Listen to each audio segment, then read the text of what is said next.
Мы, Kazatomprom, We проводим... are Kazatomprom, and we are conducting digital transformation to become the first digital uranium company in the world and to strengthen our leadership positions. In the framework of qualitative data collection in a single informational space second, we are introducing a corporate portal to improve engagement and awareness of the personnel and also to build effective communications with the employees. Third, use of RPA program robots to transfer the work with algorithm or repetitive works to robots. In corporate center, we've robotized some treasury processes, although RPA can be applied in other sectors of the company. Fourth, introduction of smart devices for collection, transfer, and monitoring of personnel, a state of the industrial processes and environment. In KAI, we've implemented a smart project for maintenance and repair. These are the hard hats that allow us to do remote monitoring of the health and safety rules. Plus, we are engaged in R&D to develop the system for automatic monitoring of hazards using the dosimeter. 5, introduction of a wireless industrial internet network to ensure management of industrial sites without human participation. By 2022, we are planning to use tablets in the work of our staff that will enable us to give timely access to operational indicators and data transfer in real time. As a result of a robotized line for the ready products, Kazatomprom Sauran continues working on automating this part of the work, and by 2024, we plan to launch a robotized line for transferring labeling of ready products. By 2025, we will implement predictive maintenance system for the equipment to reduce maintenance costs. In this direction, we are working on Khorasan U LLP. Right now, we've completed stage 1 of the pilot. At a central pump station, we've installed additional meters and sensors. Kazatomprom, we are building the future.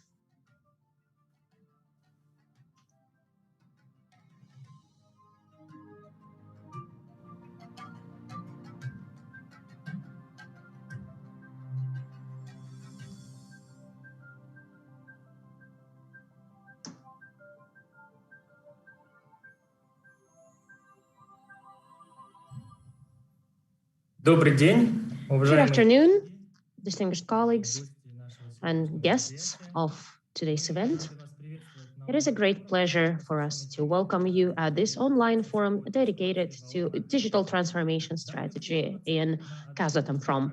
This forum is aimed at exchange of best practices in digitalization. Today we have company leadership, workers of the corporate center, and workers and employees of the subsidiary of Kazatomprom. We also have some guests from Samruk Kazina and other portfolio companies of the fund. If you don't have an agenda, you may use the link, go to the website, and also you can use this website to send questions to participants of the forum. Before we proceed, let's talk about health and safety, although many of us are connecting from home. Safety is not just a sum of knowledge that you retain, but also an ability to behave and assess risks in various situations. Let's watch the video.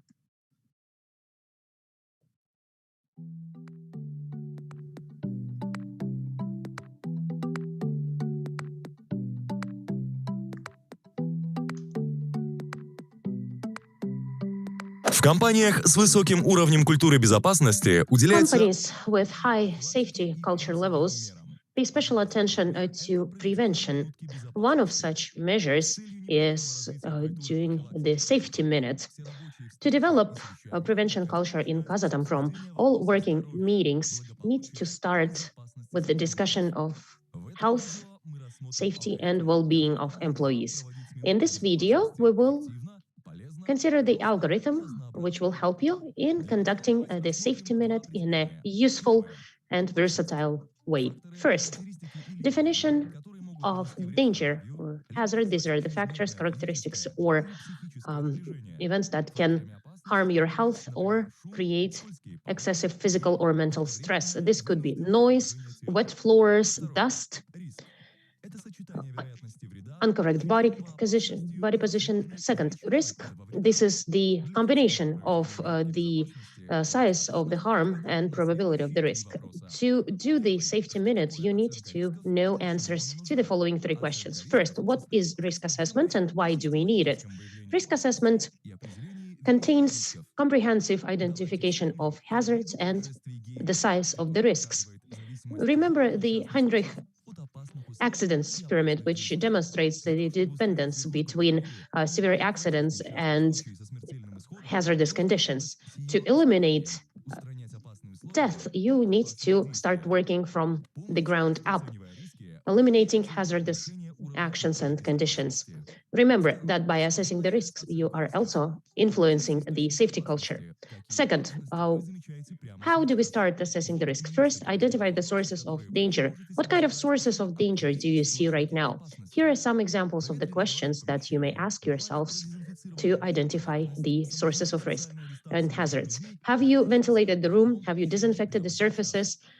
Is there a safe social distance between the people in the same room? And have you turned off your iron?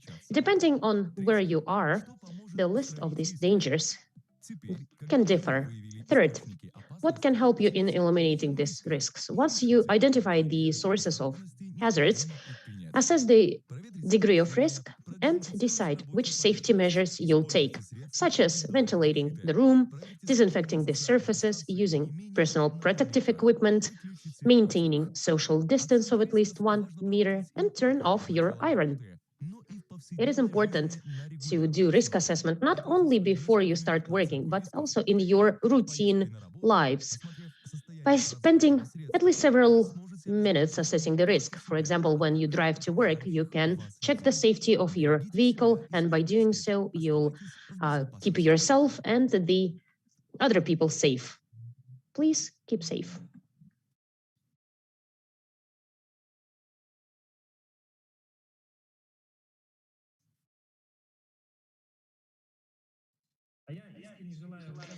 And with that, I will wish the participants of the forum fruitful work. I hope that we will develop recommendations that can be used in practice and will strengthen our partnership. And with that, let me give the floor to the Chief Director for HR and Communication, Mr. Bekmuratov, and he will start with the official opening of today's event and will summarize the results of the year on digital transformation. Thank you, Bakhjan. Colleagues, good afternoon. Unfortunately, Mr. Permatov was not able to participate today, but he has delegated this opportunity to officially open the event to me, and I hope that you will participate very actively. Once again, it is my great pleasure to welcome all of you to this digital forum, digital tab. We've done several events of this kind, and every time we organize an event, it's quite productive and we get good results as a result of our discussions.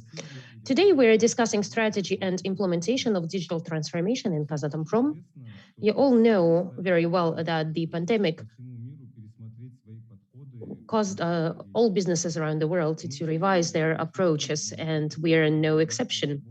Furthermore, we have started working on digitalization before this happened. We've adopted the digitalization strategy. We're implementing digital solutions and projects in our company, and we are raising awareness of our employees. To maintain our leadership in the sector and to achieve the performance targets, we need to strengthen our projects and improve our competences in the area of industrial digitalization. That is why one of the priorities of the company for 2021 is digital cap. This year, we are planning to implement a range of projects which will reduce our costs and will improve the efficiency of our industrial processes. We've organized this meeting today to engage all employees into the matters of digitalization, support the initiatives of the company, and also to share the best practices in developing digitalization culture. I should also mention that because this dimension is so important, Recently, we've updated our organizational structure and we've identified the role of a person responsible for digitalization and transformation as the Chief Transformation Digitalization Officer. Mr. Aldengarov already has been selected for this position. He has a lot of experience in IT. Before that, he used to be a general director or a CEO of CAP Technology. And I think that Alibek Mansurovich will make a big contribution to digitalization in uranium sector, and these changes will help us in focusing on digitalization and IT development in the holding. I should also mention that we pay a lot of attention to transformation of corporate culture. It is very important that every employee understands that they're a part of digital transformation processes and they need to be proactive. And I urge the heads of subdivisions to develop this environment and to support the initiatives of your employees. Thank you very much. And with that, let us discuss the performance over the year in the area of digital transformation. 2020 was a challenging year for the company, just like for the rest of the world. And we were able to achieve significant results in implementing our digital transformation projects. The leadership continuously focuses on developing internal processes, re-engineering, modeling, and implementation. And in 2020, we can see that a decisive factor in achieving strategic targets is the human resources, people who have digital literacy and know the solutions that we're implementing in the company. And digital CAP, as one of the directions, is aimed at improving operational performance by implementing the projects and introducing best practices in the area of industrial digitalization. Among the activities we have in digital transformation in CAP, we have the AI VR project, the automation project for pump fleet using big data and machine learning. And we also have a project on automating the control of nitrates content in solutions and some other projects. We hope that these projects will become a good case of how digital solutions can be adapted and scaled up in all companies. And later on, my colleagues will talk to you about these projects in the industrial block. And I would like to now present you the results for our portfolio in 2020. I will only mention the most significant results. This year, we've achieved financial benefits for transformation projects, and we've exceeded the plan by 46%. The company implements more than 20 initiatives using digital technologies. And having this widespread digital infrastructure, in 2 days during the pandemic, we were able to switch all our workers of the corporate center to remote work without losing their performance.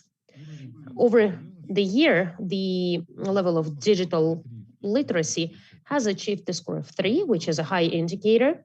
The roadmap in the digital transformation portfolio is 89% done. We've organized a lot of online events in the company with a total of 123 events. We've also developed 14 unique dashboards for SAP MDG module. We've created over 1,600 classes of materials. We've processed 43,000 and normalized 25,000 materials. That is a lot, and that is the result of thorough work. In the eCAP platform, we've automated 42 types of reports, and based on the paperless CAP project, we've reduced our use of paper by 30% and also developed 4 process robots, RPAs. In terms of communications in 2020, we've achieved a lot. In 2020, we've issued 32 publications in various sources, both internal and external media. Among all of the activities in digital transformation portfolio, I should mention that we have this Change Connectors Institute and the development of a motivational tool in a form of competition for the projects and activities in the portfolio. These are not all results of 2020. We've done a lot of work, and I only briefly mentioned some of the results, and other speakers of the forum will share some other results. I wish you all a great forum and fruitful work. Thank you. Thank you for presenting this overview of performance over the last year. Indeed, this was a very active year. And with that, we'll move into the next block, that is transformation of corporate culture. During the forum today, we'll look at the best practices within the framework of digital transformation program. This is transformation of corporate culture, digital solutions for industrial processes and also industrial safety. Bill Gates in his book calls corporate culture the main factor that defines the speed of the company. To understand the priority dimensions better in 2021, and to understand our strengths and weaknesses in the area of transformation and digital culture, we need to understand why we need digital transformation, and we need to understand the current state. To answer the question why we need the digital transformation is answered in the digital transformation strategy, but the readiness to accept these technologies will depend on digital literacy of employee and their preparedness. And I will start the next block, and I will talk about the digital maturity measuring results, and I'll answer the question of where we're at right now. To begin with, I will make some introductory remarks. According to Deloitte, organizations with high digital maturity report high net income 3 times more than others, and on average, they achieve better indicators than other companies in the sector. So modern technologies become business drivers for the companies more often. The studies show that 70% of global companies have achieved a full digital maturity, and they receive 23% more profits and reduce the cost by 31%. Many companies, by introducing digital technologies, platforms, and instruments, see that after a while, they stop being useful or are not used anymore in the company's activities. One of the main reasons for that is digital literacy of employees, because often employees don't understand what the technologies are for and how they can use them. And digital transformation implies a change of the culture in the company, in activities, and then it leads to introduction of digital technologies. Digital maturity and digital transformation are often used as synonyms, but that's not exactly true. Let me explain why. Digital transformation is a process that theoretically can lead to improving digital literacy. It's quite easy to start digital transformation, but it would be very difficult to finalize the digital transformation. It will depend on the level of maturity in the company. And on the other hand, digital maturity is not some static outcome that you can achieve and then get a certificate and put it somewhere on the shelf. No, it's rather a cyclical process. It's continuous improvement, capacity building, and so on. To understand the assessment of digital maturity, I will give you a definition. That is a multi-level study of an organization which identifies the potential for its growth, identifies development areas, and leads to adjustment of the plans. For the first time, we've done this assessment in 2019 when we developed our digitalization strategy to identify the current status and areas of growth. Then in November 2020, we've done this assessment to identify the gap that was created in 2020. And in this survey, we included both employees of the corporate center and also our other enterprises. And we were using CAP platform to do so. We will expand the list of respondents in the future to improve objectivity of the data and to improve the analysis. On average, there are 5 stages of digital maturity. First is connectivity and information age. So this is probably the stage that is most widespread in the CIS countries. This is the stage when you automate main business processes manual labor is reduced. Then on the level of connectivity, it's not only about automation of the process, but also the information systems that are integrated with each other to eliminate the redundancy in data input. So data automatically goes from one system to another. Next stages demonstrate how well companies are able to introduce modern digital technologies. On the next level, on the second level, we can see what happens in the company in real time, and we can make managerial decisions based on the relevant data. However, the difficulty there is that in the company, there is no single source of reliable, accurate data that can be used for analysis, or the necessary data is not collected. Next stage is permeability. It allows us to understand why certain processes happen in the company. Here, we use big data and analytical instruments. It's impossible to analyze information in traditional ways, and therefore, the instruments or applications to analyze big data are developed simultaneously with the corporate structure, and then you can identify the trends, correlations, and then it ultimately leads to preventing certain problems and incidents in the future. Next stage is predictability. That is the stage where the company demonstrates preparedness to any changes in the future and is based on the positive experience of the previous stage. The company can model possible scenarios, identify most probable scenarios, prevent negative events such as breakdowns of the equipment or logistical problems. And the last stage, top stage, is self-correction. At this stage, company is using the data to achieve the best results in the shortest time frame possible in an automated mode without human participation. This might seem like science fiction right now, but that's the future of the companies in the global market. And now let's talk about the results of this survey. As you can see from the graph, we have seen some improvements during the last year, whereas in 2019, the average score was 2. But by the end of 2020, we understood that we have a digitalization strategy. Some people have read it. Some percent of them understood it. Engagement of the employees improved. Digital initiatives were launched. People became more competent with digital technologies. Our technological equipment became better. Various projects made us change our approaches to the IT in general, and that improved the quality of services. But on the other hand, the risks, we should also thank the risk management department in the corporate center and subsidiaries, because we've seen a lot of improvement in this area. That's all I had in terms of my presentation. Hopefully, I was able to demonstrate the importance of digital maturity for high quality digital transformation. If you have any questions, I'm happy to answer them. You see the email on the screen. You also have my cell phone number in the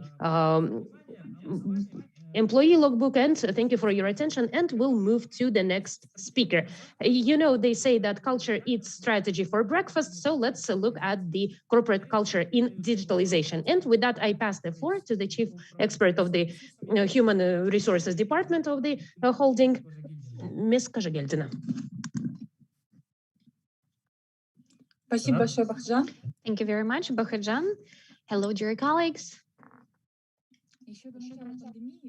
Even before the pandemic and the conditions of implementation, development of new technologies, global economy was going through digitalization and transformation. The crisis related to pandemic only gave an impetus to these changes. COVID-19 pandemic only sped up the processes of digitalization that would normally require 4 to 5 years. And a company compared these changes before COVID and after COVID. So usually the companies tried to move towards remote work in 458 days. But as has been mentioned earlier, in March last year, we moved to remote work just in a couple of days. And digitalization, of course, assumes that the changes will also happen in the corporate culture. So if the company is ready for such changes, the changes will be implemented easier. That is why it is important to make sure that advantages of digitalization are clear to the employer and the employee. Besides digital projects, it is important that the employees had experience, had certain beliefs and certain actions all of that creates this invisible part of corporate culture. The employee should also have the culture of working with data and understanding that data is a valuable asset and the company can reduce its expenses when working with data. Employee can also improve their data related skills by participating in specialized programs with experts. We also participate in the development of such digitalization skills for our employees. We also need to make sure that we receive all the data about business leaves or paid leaves, see how many days of leave a person has.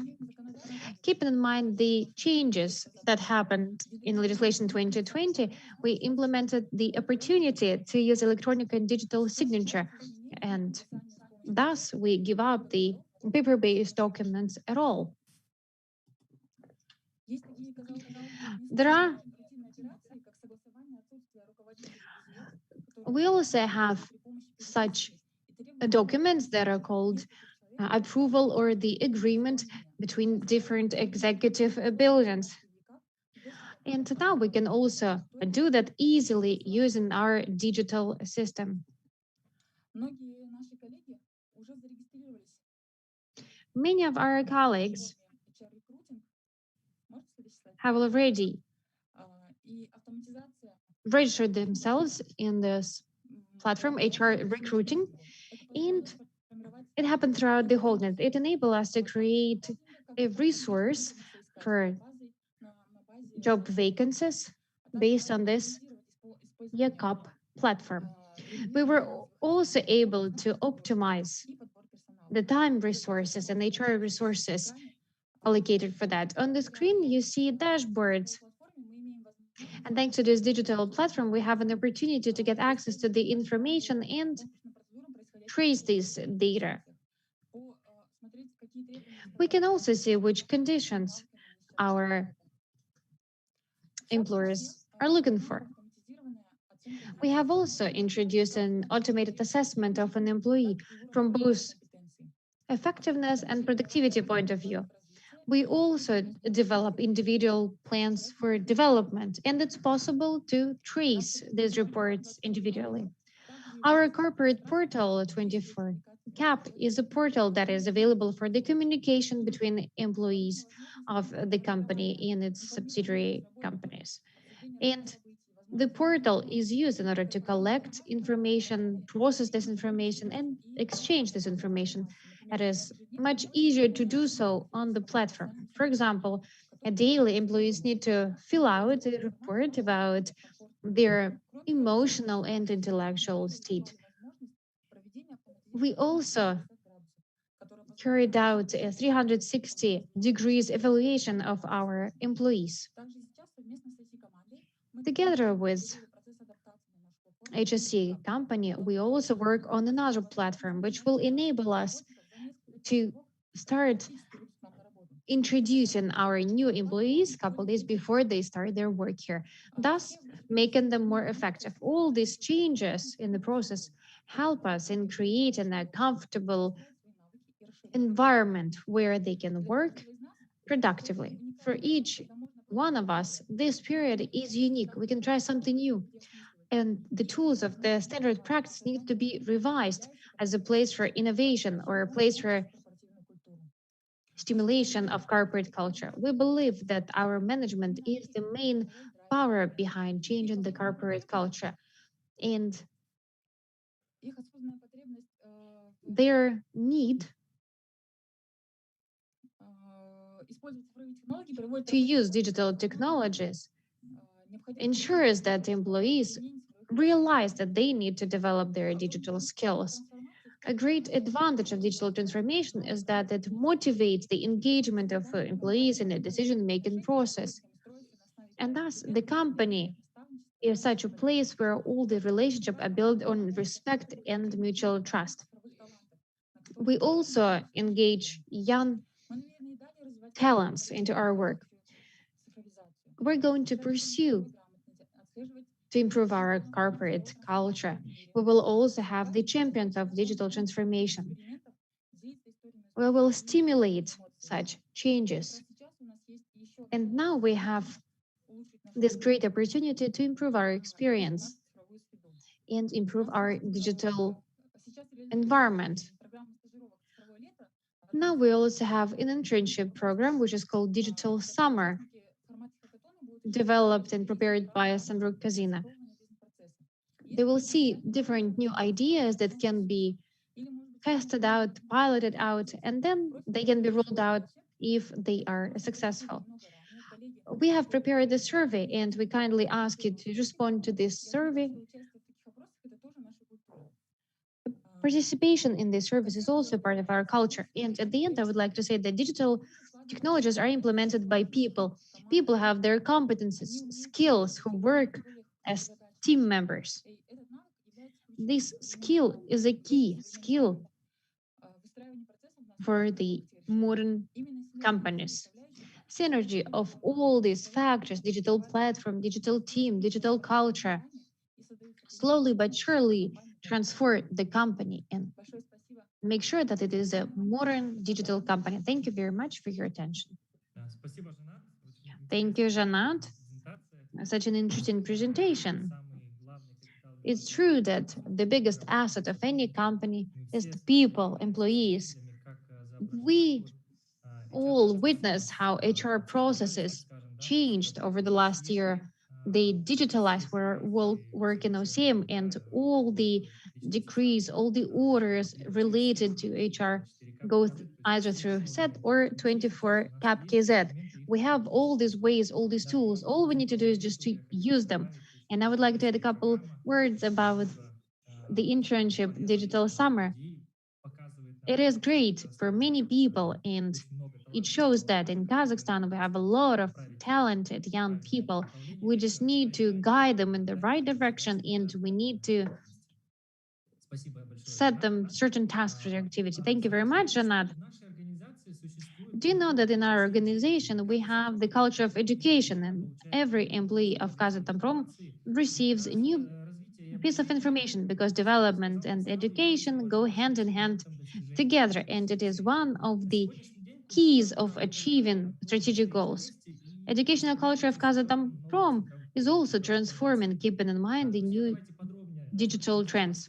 Let us learn more about that, about the trends in the area of learning culture. And for that, I give the floor to the Vice Director of IHT, Mr. Bigjanov. He will speak about the development of digital learning culture, Kazatomprom Virtual School. Bahut Bigjanov, the floor is yours. Good afternoon. Thank you very much for giving me the floor. I'm happy to see you all here.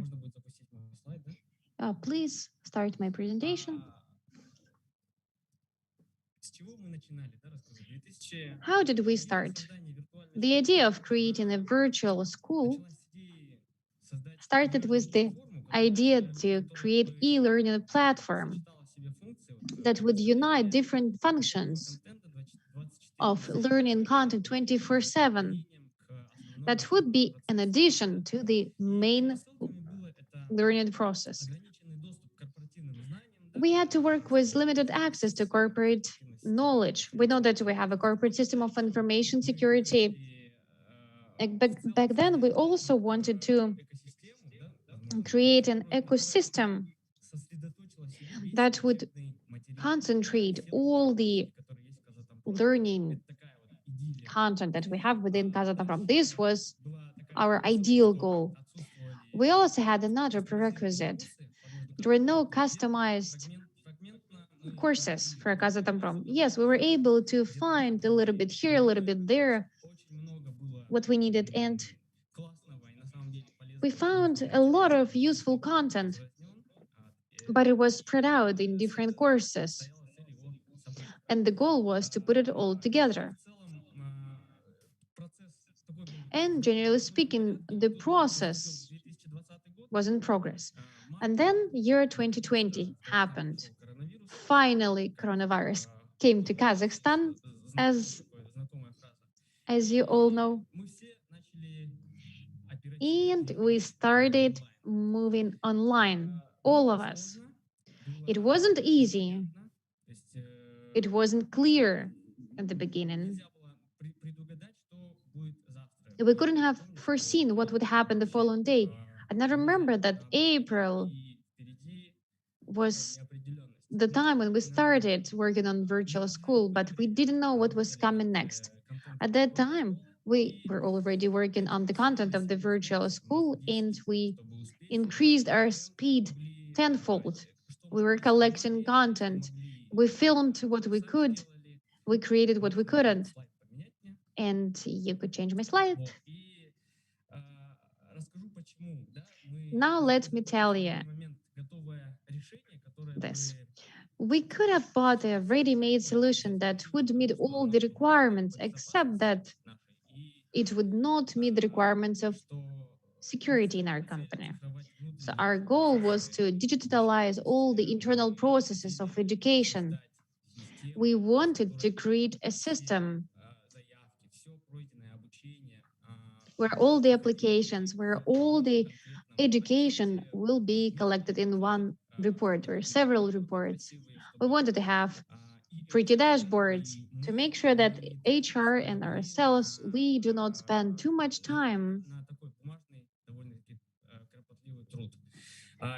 on paperwork. The second part is the creation of a platform where we could collect our learning content. So the content that was created by the company, that was born within the company. Now, what inspired us for creation of such digital courses? We thought that we have great courses, we have great schools. We started working on that back in 2018. We launched a great school of internal mentors. And over the last 3 years, we're working on developing the safety culture, of course, with the support of the relevant uh, respective departments in the company. We thought, well, why not create good content based on the schools that we already have? And there is no need to copy Coursera or Harvard. There are universities who can maybe do it better. So we decided to focus on internal knowledge, internal expertise. These are the schools that inspired us and keep inspiring us. And we have great ideas and great goals for the next year as well when it comes to development of these schools. So in 2020, we were able to create a good number of courses that are customized for Kazatomprom. And the first course that we created was the basics of mining and processing of uranium. This is what we filmed about extraction and processing.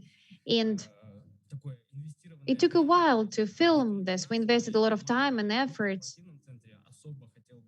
And the team and the corporate center put a lot of efforts in that as well.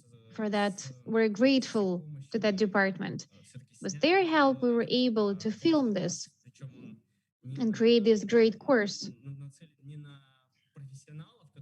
This course is not for the professionals, for professional miners. No, it is for people who work in their offices, who help in production. These are accountants, procurement people, and this course explains what we do in a rather simple language. It explains the technical part. What it is, this business that we're all working for. After this course, we also had the introduction to Kazatomprom, minute of safety, which we've all seen in the beginning. course on ethics and compliance, and information security course. All of that was developed with the participation of the departments. And for that, I am grateful. Next slide, please. Digital courses on corporate culture. We teach a lot using license courses. These are the courses that are necessary in order to work in hazardous conditions. I believe that this is the first course in Kazakhstan of such high quality, which was created based on the needs of the production people. It's radiation security and industrial security. And one of the projects that we launched in 2018, at the end of 2018, was the Center for Development of Profile Skills. A lot has been carried out offline, and in 2020, we digitalized 14 different subjects on 5 different areas of these professions.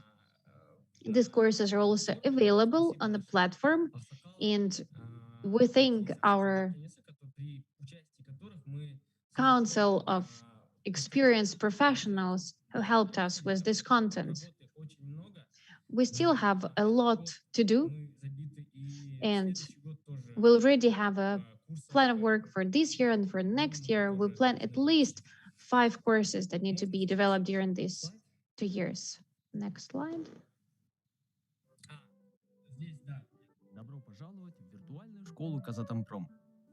Welcome to Virtual School of Kazatomprom. My name is Pachet. I'm your virtual guide in a school. Today, you're going to learn about the most relevant courses, videos, books, and other information available to you. Making sure that the new personnel adapts to the new work is very important. That is why the first thing that you see on our platform is this adaptation courses, specifically developed for new personnel by experienced personnel within Kazatomprom. As you know, in our company, we have a Center for Development of Professional Competencies. It was created in order to translate all the skills and improve qualification of production personnel. In the area of profile programs, you will see courses that were created together with the sectorial experts in order to resolve different problems, such as creation and spreading of information and knowledge, following different expertise of personnel. Kazatomprom activity is unique to our country that requires high competence among employees. Most of technological employees use all of our courses in order to improve their knowledge information. There are also mandatory courses in electronic format on our platform. All you need to do is send an application through your HR manager. It is specifically relevant in today's conditions. Besides mandatory courses, in order to continue developing the culture, we also offer other courses and other programs. You can find materials online about schools online, master classes, webinars, and flexible skills, lean production, and many others. In my courses, you can see the status of your courses and see the results. You can also download certificates when you successfully complete the course.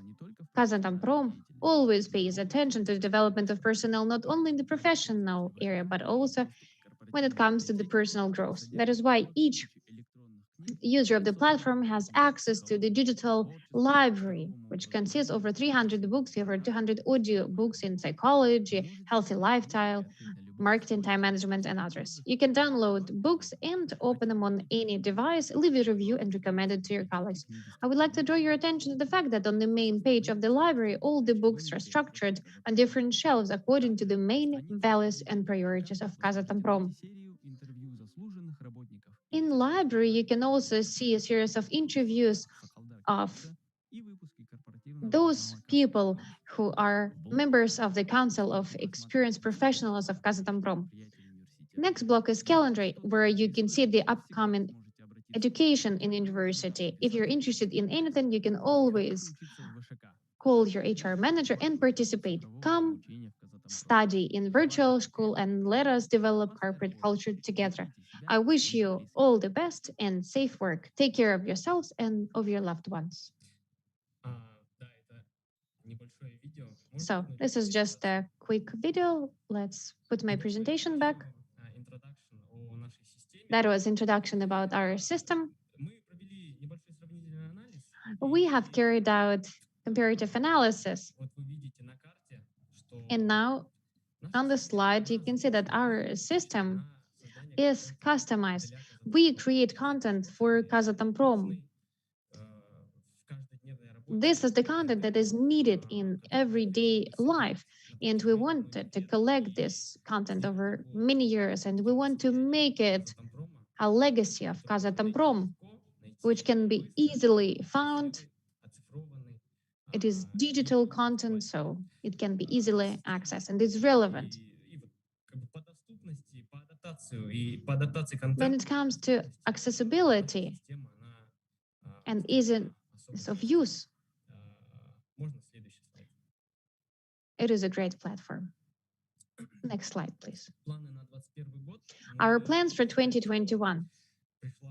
We believe that now the time has come to focus on the development of internal trainers with internal expertise.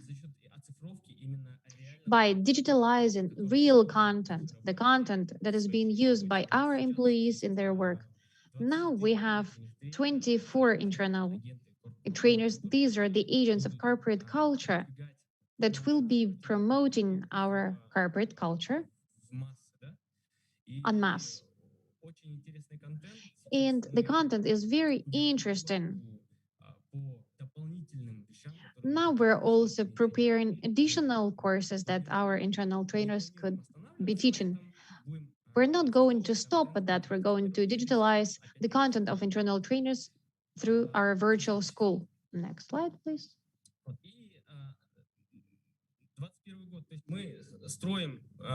Development plan for 2021. We base our content on relevant knowledge and relevant information. This year, we decided to focus on priorities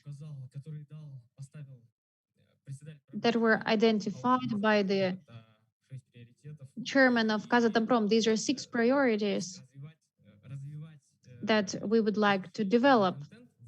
We will develop our digital content along the lines of these priorities. We want to spread the knowledge about these priorities.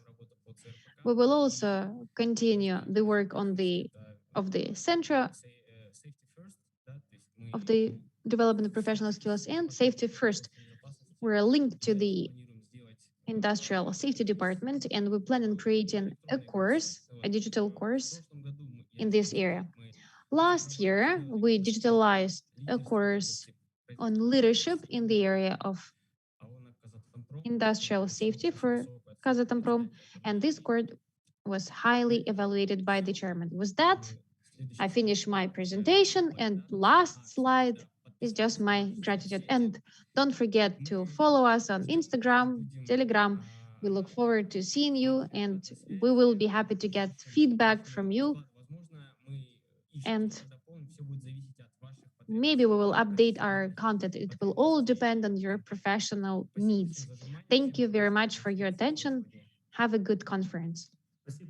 Thank you, Bakhy Julbayevich. It was such an interesting and detailed presentation about our university, the provider of education for our company. We're happy that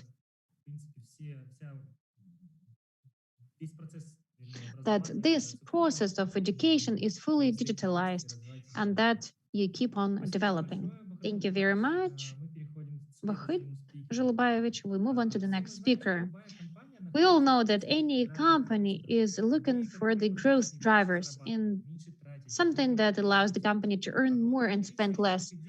Great number of such ideas can be generated by the employees. For example, Sony PlayStation was developed by the junior employee Sony, Hamkudarani.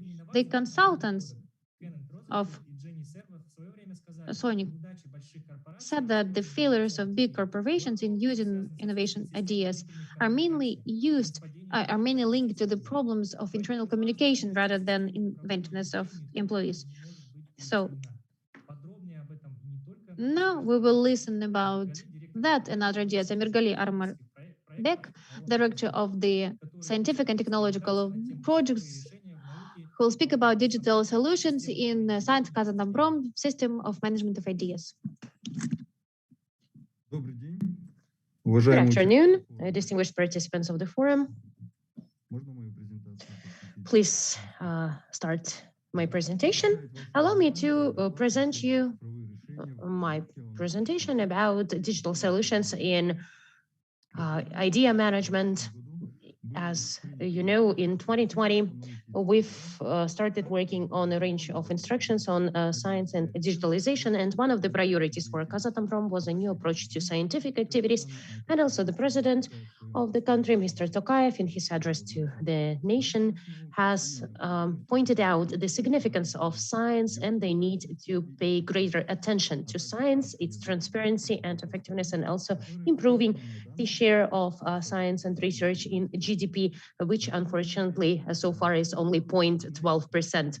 At the same time, the state program, Digital Kazakhstan, was approved. So taking guidance from these instructions, we also started our work on developing science and research in Kazatomprom. As you may know, last year, we've updated one of the main documents of the company in the area of science, that is the policy for scientific and technical development in Kazatomprom. And one of the priorities there is a new approach to science, digitalization, automation, and robotics.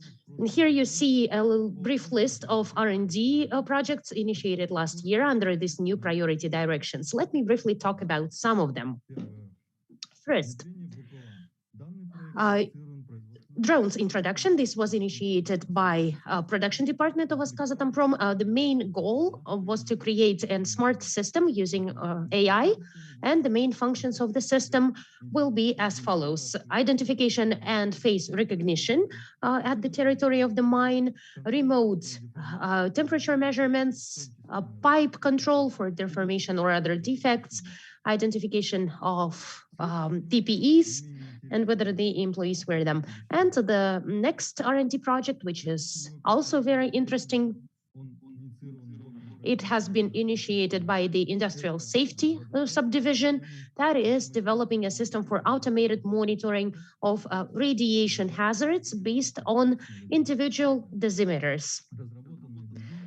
These dosimeters will replace the existing dosimeters in the mines, and they will record the dose rate in the real time, and also background radiation, and linking it with the position.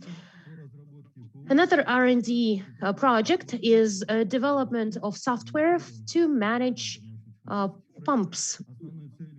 This was initiated by the Department of Technological Projects. By doing this, we will install only one bus to manage all these pumps, and it can manage up to 8 pumps simultaneously, as opposed to installing it to each of the pumps. One of the interesting topics, which is highly relevant right now, is using AI in production. This can improve the speed and quality of models for the mines. It will help in assessing the assets, and also will help in managing the processes in real-time mode. All of that can be available through AI. Use of AI will help us to develop smart mines and smart wells.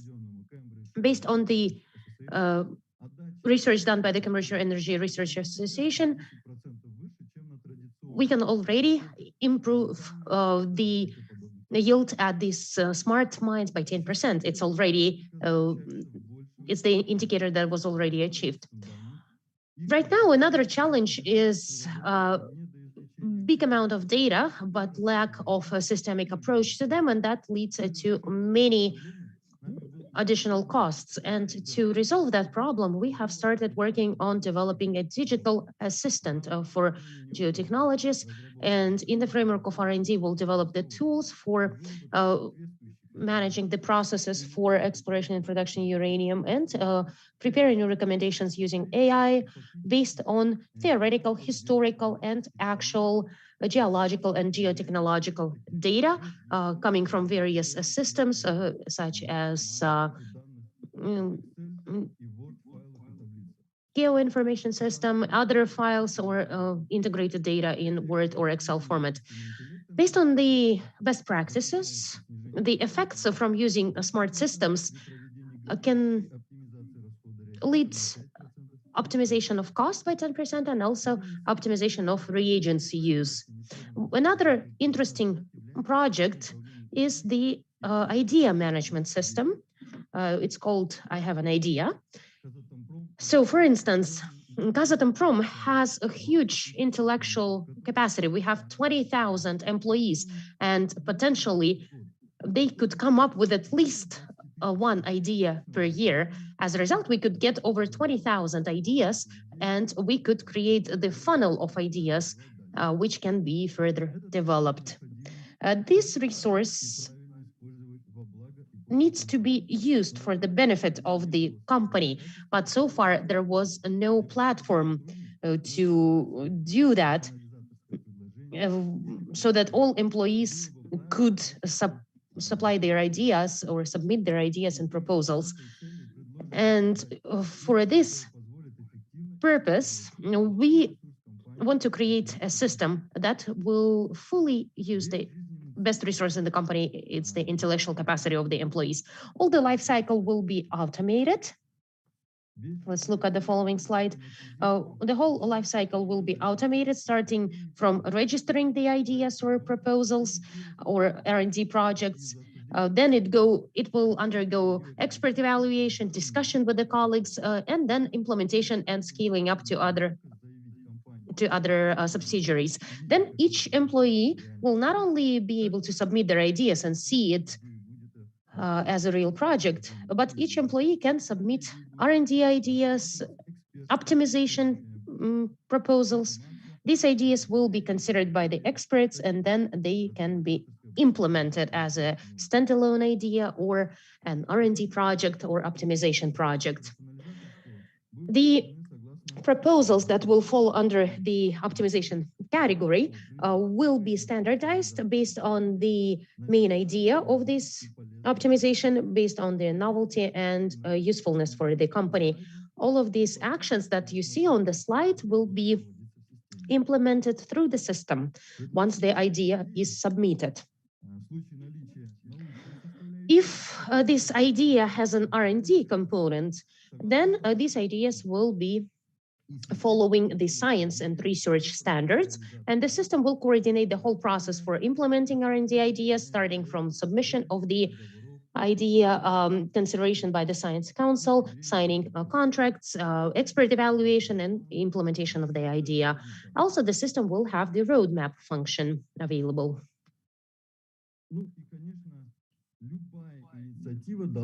And of course, every initiative needs to be recognized. The employees need to be motivated. This could be both tangible and intangible motivation. So we suggested to create a system of scores to recognize active participants. These scores can be then exchanged for goods or services in a virtual shop, and the medals will lead to a person becoming an expert, and that is how we will identify the employees who have additional competencies or who can become leaders. Then they will become part of the staff reserves. And also the motivational components available through the shop can be different. It could be team buildings or some benefits or meetings with leadership of the company. As a result, the company will get a big funnel of ideas, and it will use the intellectual capacity of all employees in the subsidiaries and the company in general. As a result, we will create a big pipeline of projects and improve the benefits for the company. Thank you for your attention. Thank you very much, Ormanbek. That was very interesting. specifically when you talked about the platform. Hopefully this will be in place soon. And this process of getting the initiatives and ideas, which is now lagging behind, will be moving ahead full speed. With that, we are done with block 2 of our forum. And now we are moving to the next part of the forum. That is the block on digital solutions in production. It is no secret that in the near future, production will be closely related with automation and data management. Already in Kazatomprom, we can see introduction of digital technologies and solutions to improve efficiency of operations, reducing downtime, and improving labor productivity. As a result of introducing these new technologies, we are striving towards comprehensive improvement of productivity and creation of good conditions for success of the company. To do this transformation to digital company, we need to transform and integrate many processes. And in this part, we will look in more detail, not only at the digital solutions that are implemented in Kazatomprom, but we will also learn about the projects that are planned for the future.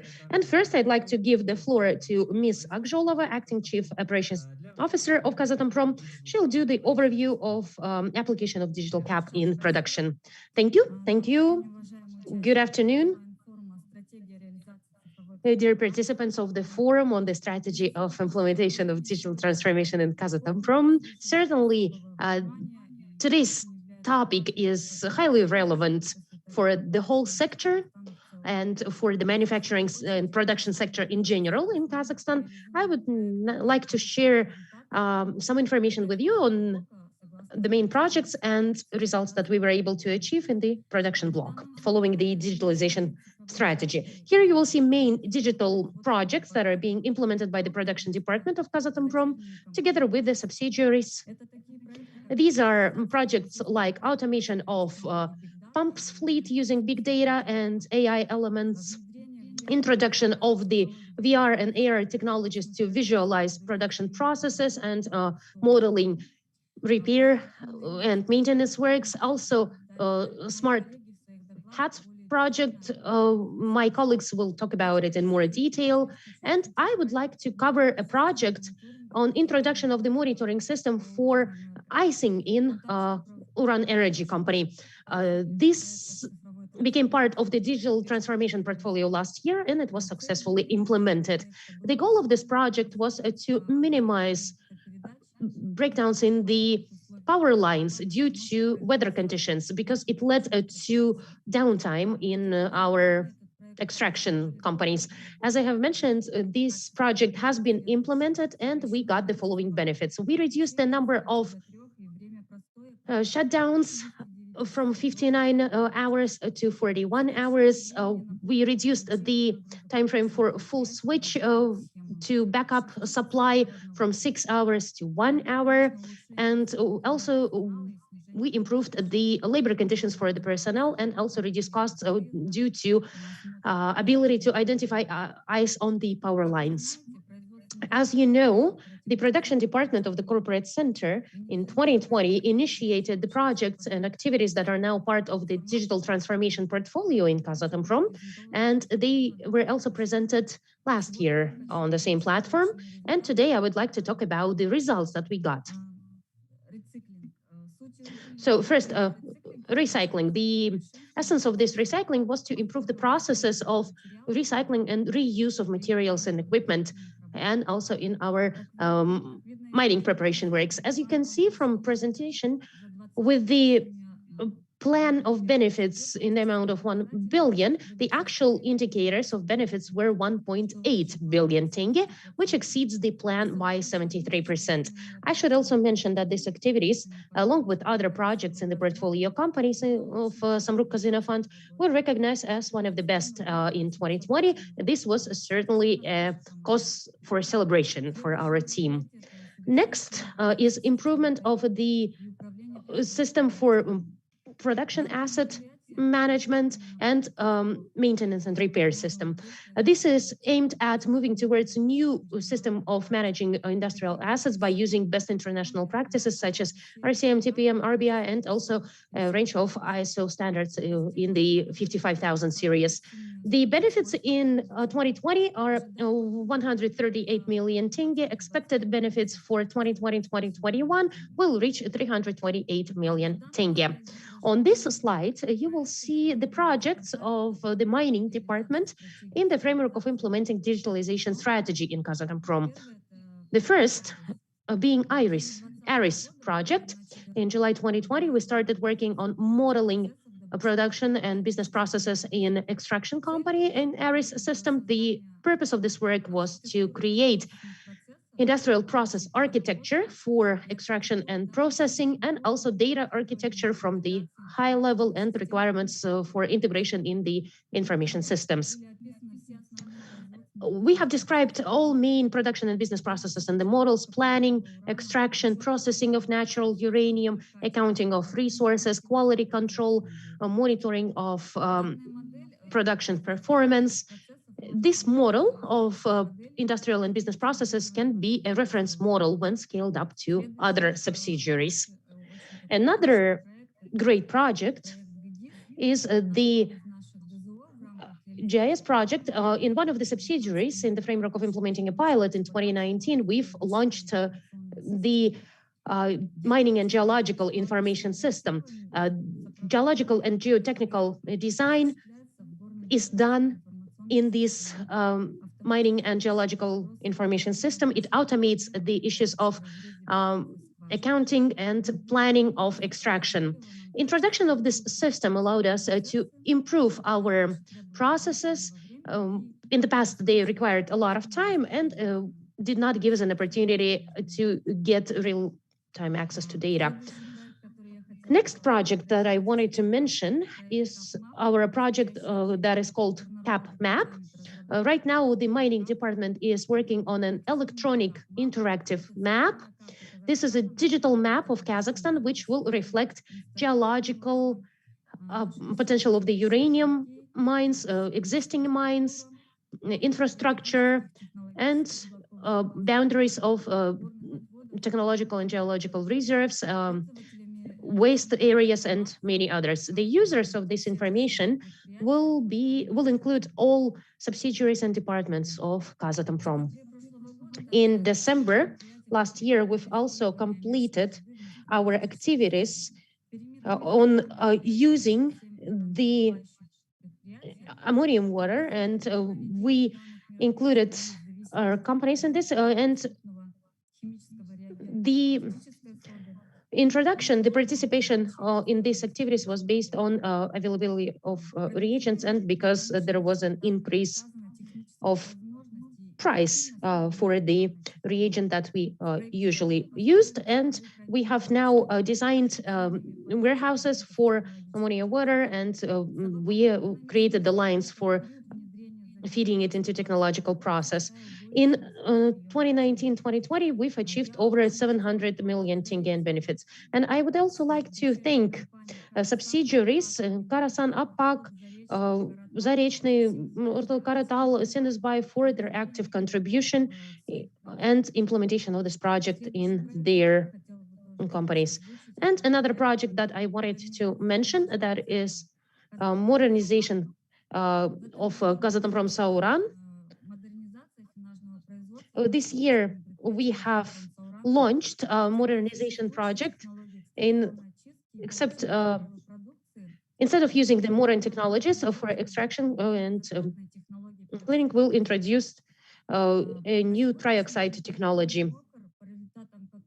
We've done R&D, and it confirms that we will be able to introduce this finishing processes, and this will lead to reduction in uranium losses during processing. We expect to finalize modernization by the end of 2022, and the payback for investment will happen in 23. I have now mentioned a range of the main projects in the area of production. solutions. We've done it together with Digital Transformation Blog, and we will continue our successful joint work, which will help us to achieve the targets that are reflected in our digitalization strategy. Also, in conclusion, using this opportunity, I would like to congratulate all our participants and all our colleagues with the upcoming May holidays. I wish you all to stay in good health and all the best to your families and all the best in your work. Thank you for your attention. Thank you, Aliya. Thank you for congratulating us. The same to you. I wish you to achieve all of these goals. Indeed, 2020 for the production block was a year of big initiatives. There were many digital initiatives. There were many transformation ideas in place.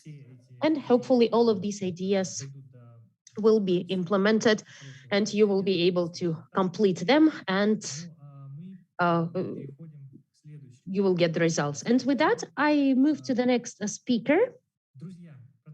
Friends, digital transformation process in the production is still in its early stages. As the study done by McKinsey has showed, the degree of adaptation of digital technologies from the standpoint of implementing of the business potential is only about 20% of the possible achievements. Of course, the situation might have changed over the last year, but not by much. And in the industrial sector, these benefits are still less. In the next presentation, we'll learn about AI, VR technologies. As examples of other corporations show, AR, VR is an important tool for digital transformation of the industrial company. And to continue on this topic, I'll give the floor to Production Support Director of the JV Inkai, Mr. Boltashev. He'll talk about digital solutions in the company.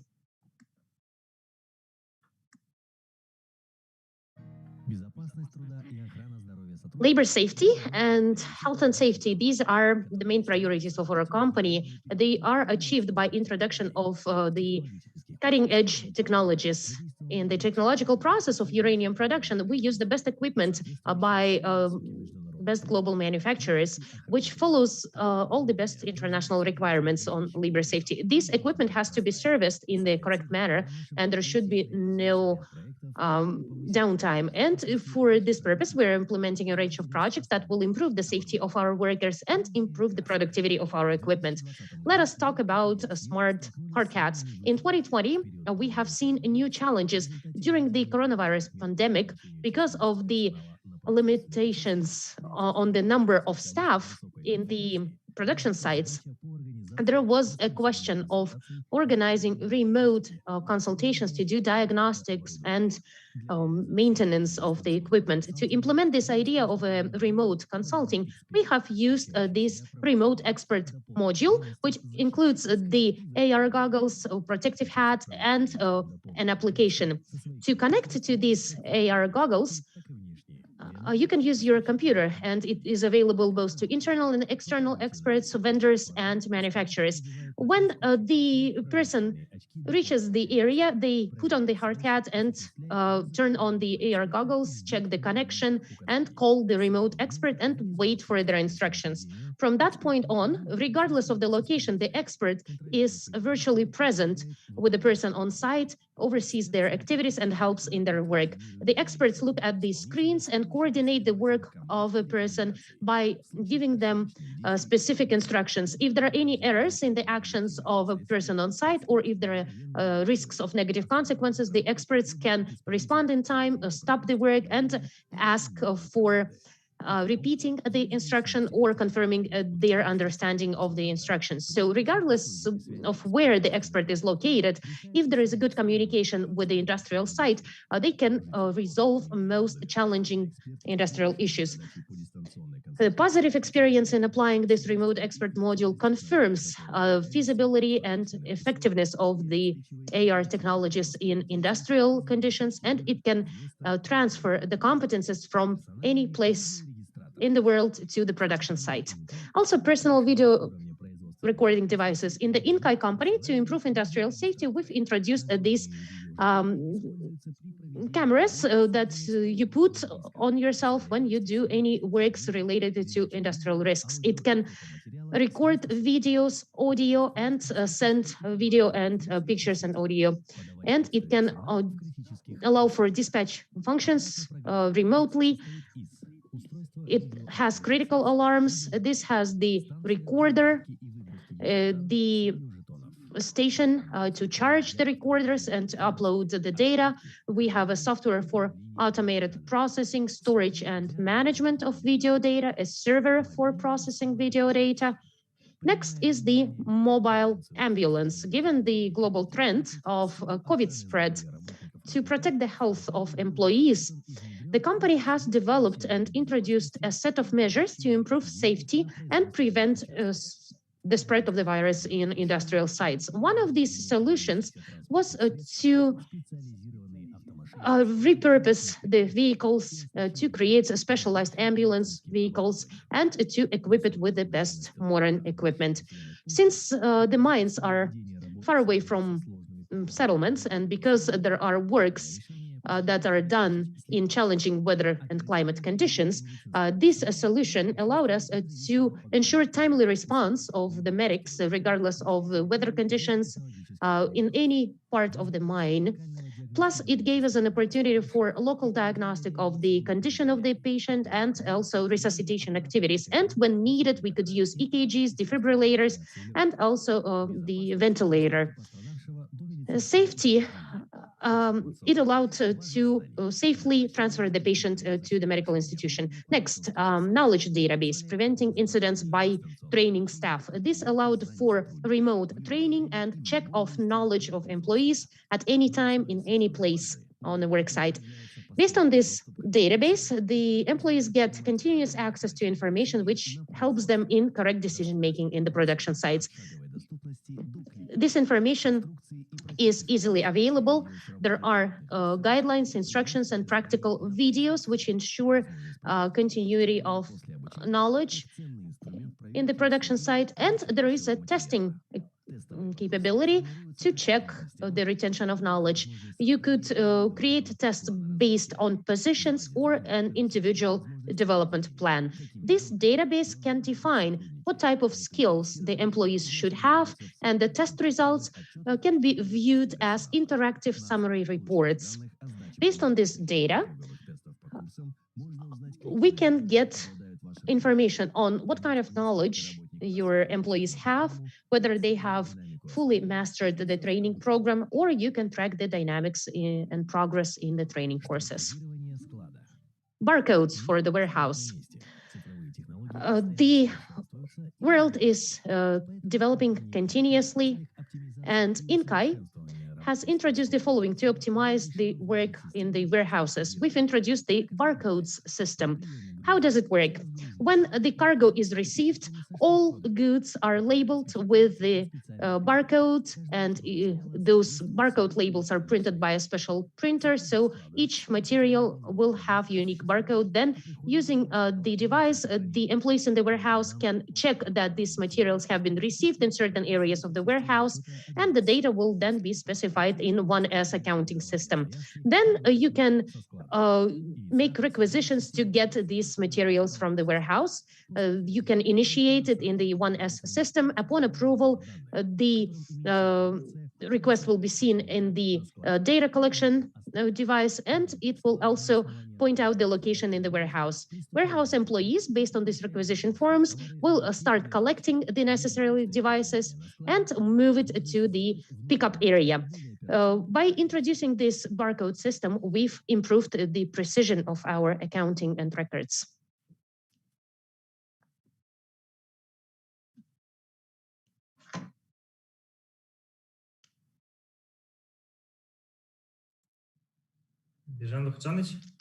Birjan, you there? Please turn on your microphone. Good afternoon, distinguished participants of the forum, dear colleagues. In 2020, JV in Kai has seen new challenges. During the pandemic, we had to find new ways to communicate, change our business processes, get remote access to information, and quickly process it to improve our production indicators. Despite everything, safety first is a top principle in our activity, and we follow this principle in implementation of digital transformation. At the same time, company's management is trying to ensure open communication with all team members in JV in Kai. Safety of the employees is a priority, and the new digital solutions that we've implemented, which you have seen in the video, remote experts, video cameras, and other projects have proven their effectiveness, and they reduced hazards for personnel.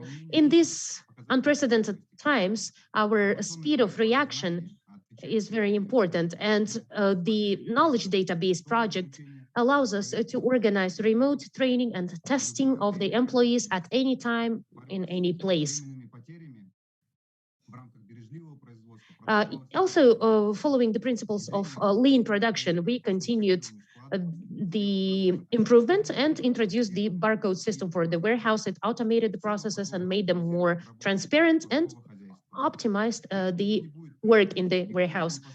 The life will never be the same, and no one can argue that digital solutions are very important for the companies. Almost always we now do forums, events, and consultations online. Even today, we're meeting online.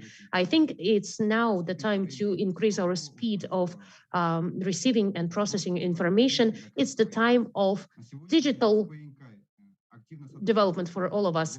Inkai is now cooperating actively with the production block of Kazatomprom, and together we are planning to move forward. I would like to express my gratitude to the shareholders, Kamiko and Kazatomprom, for their active support in implementation of digital innovations in the company. Thank you for your attention. Thank you very much, Birjan. And indeed, there are many cases. All of these cases are interesting, and I think that all of them will contribute to development of our company. Hopefully, you will continue working in the same direction, and you will introduce digital technologies. But the most important thing in introduction of the digital technologies is to understand what the final benefits of them will be. It's not implementing the technologies for the sake of technologies. And with that, we will move on, and we'll give you some statistics from IDC based on the forecast. The amount of data globally will grow by 61% annually, and by 2025, so in another 4 years, this will reach 175 zettabytes. Although I'm an IT person, it was hard for me to understand what zettabytes are, and I Googled it, and it's actually a tremendous amount of information. And I will try to show you this amount using an example. 1 zettabyte can be compared to the things we use every day. So regular smartphones, just take an average Samsung, 32 gigabytes. That's probably most popular one right now.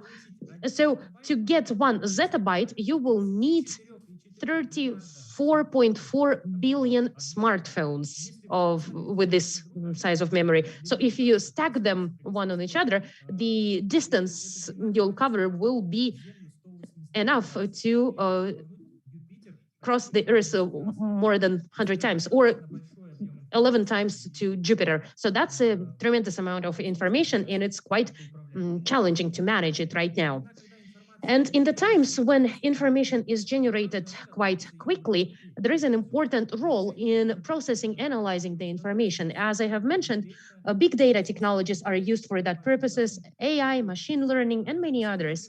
And we'll look at the application of these technologies in Kazatomprom. And with that, I'll invite our next speaker, Chief Production Expert in Kazatomprom, Mr. Telman Shuriev, and he'll talk about automation of pump stock using big data and AI.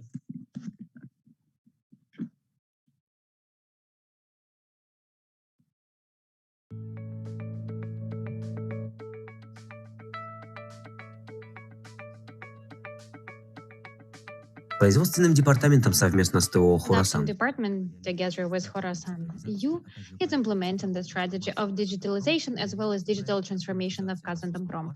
They also introduce the project of automation of pump stock. This project is one of the elements of moving towards a new model of management, production, assets, as well as methodological system.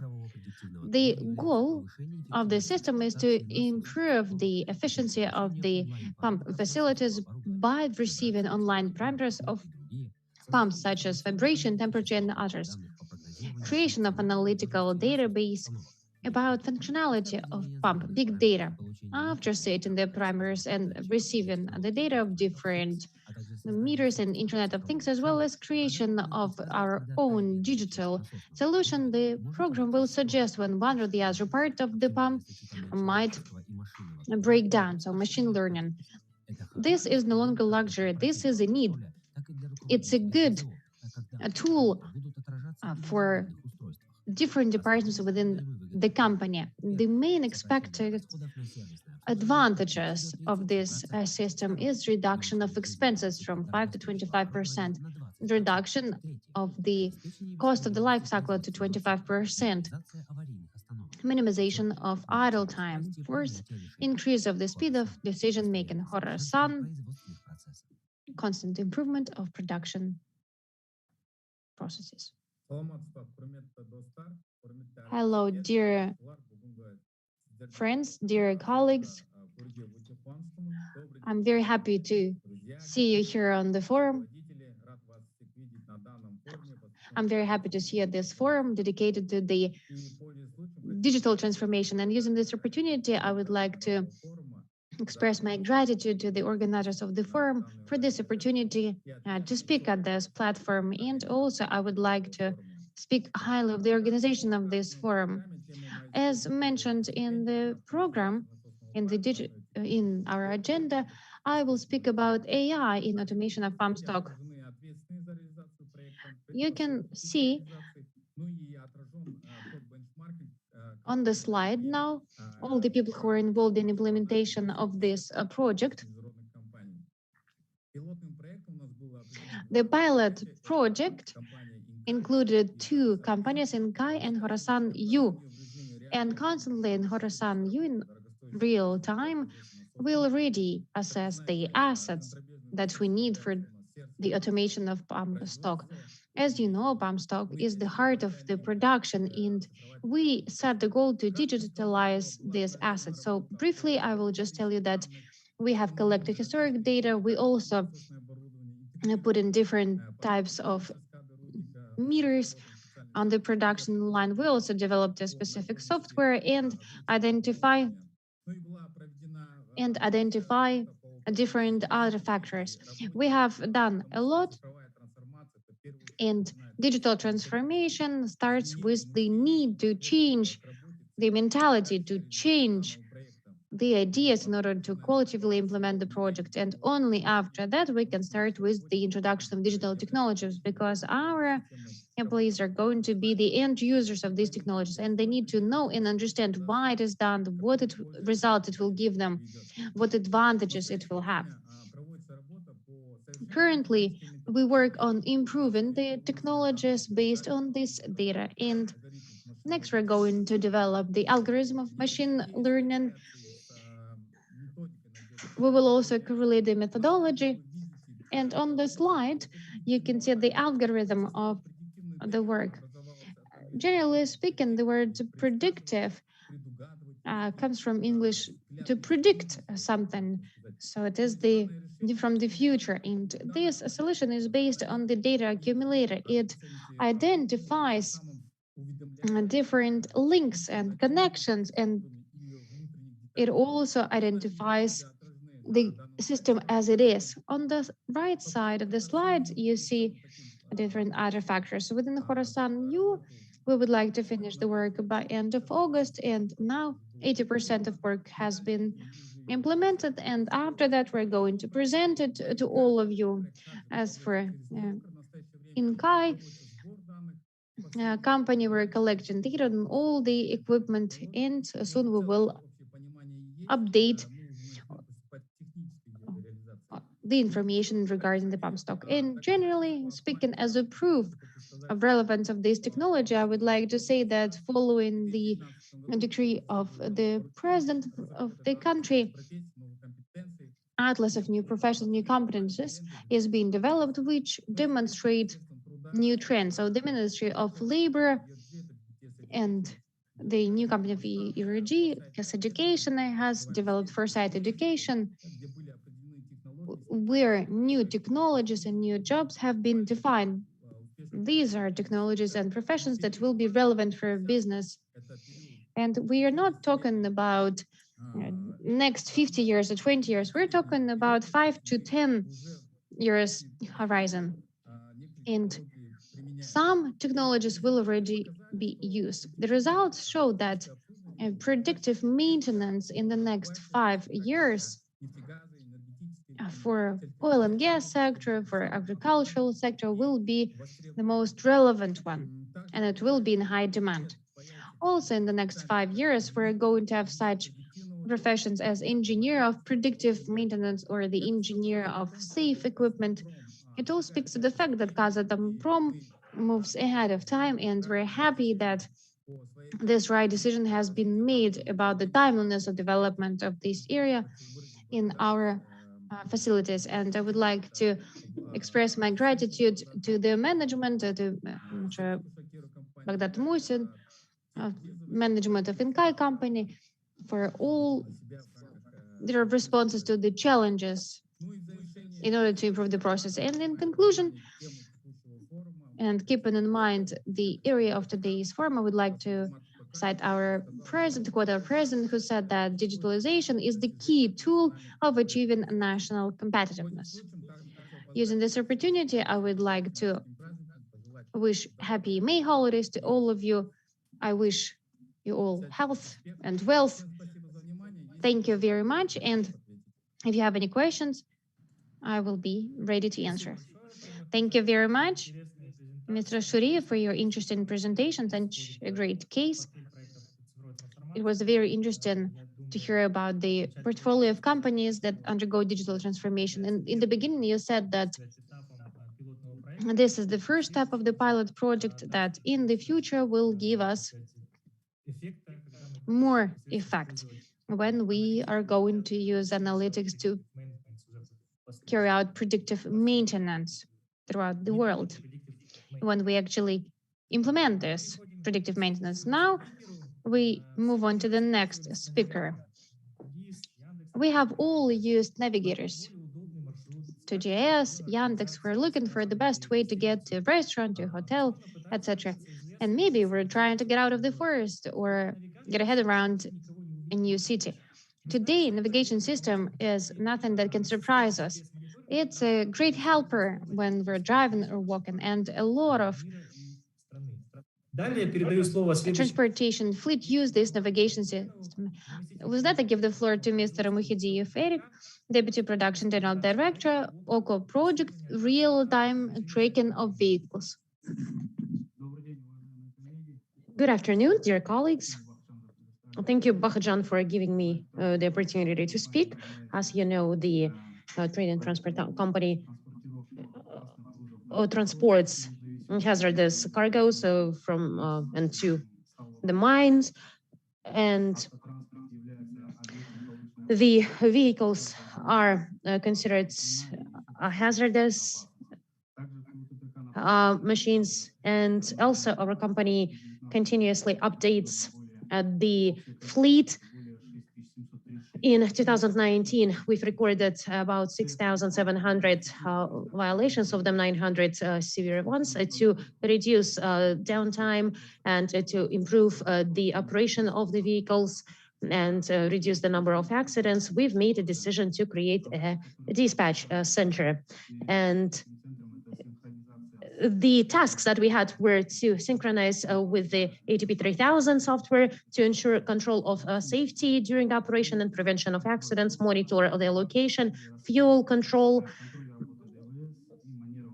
control of the manner of driving, and we got the benefits. This is compliance with the road safety requirements, reduced number of accidents, complying with the schedule, comfort and safety of passengers, and a timely oversight of the situation on the roads, prevention of accidents.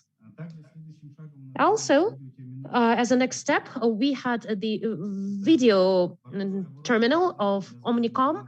This is the onboard equipment that collects information about situation with the vehicle. It sends the videos to the cloud and also can work with third-party software. We can get data from IP video cameras. We can record the data, and we can get the location, speed, and direction of the vehicles. Omnicom, it can be sent to Omnicom Online or third-party software.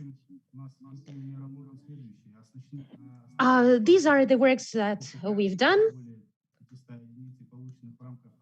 We've outsourced the GPS equipment, and we've introduced the system of driver assessment, and we created the ranking of the drivers.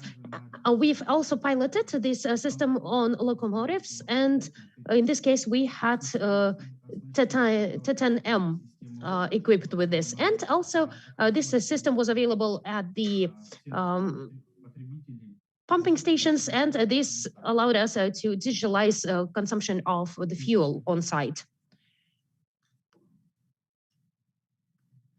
In 2009, in 2019, we've recorded 6,700 violations, of them 900 severe ones. In 2020, we've only recorded 97 violations, of them severe ones only 4. And as you can see from the graph, we've reduced it by 99%. And as of April of the current year, there was 39 violations, of them only 7 ones were severe. Since beginning of 2021, also we did not record an unauthorized use of gasoline. So the software has demonstrated in the past that the gasoline was used in some other purposes. And also, based on the introduction of the system, we've reduced the violation of speed limits from more than 2,000 down to 11 per month. This improved labor discipline. This improved the situation with the theft of gasoline. There is an improvement in use of vehicles and a less overloading of the vehicles. Next slide. Also, we will not stop there. We know that there are always opportunities for improvement, for improving effectiveness, and there are opportunities for development, such as synchronizing the software of Omnicom with other software like ATP 3000 or other software that we use on a daily basis.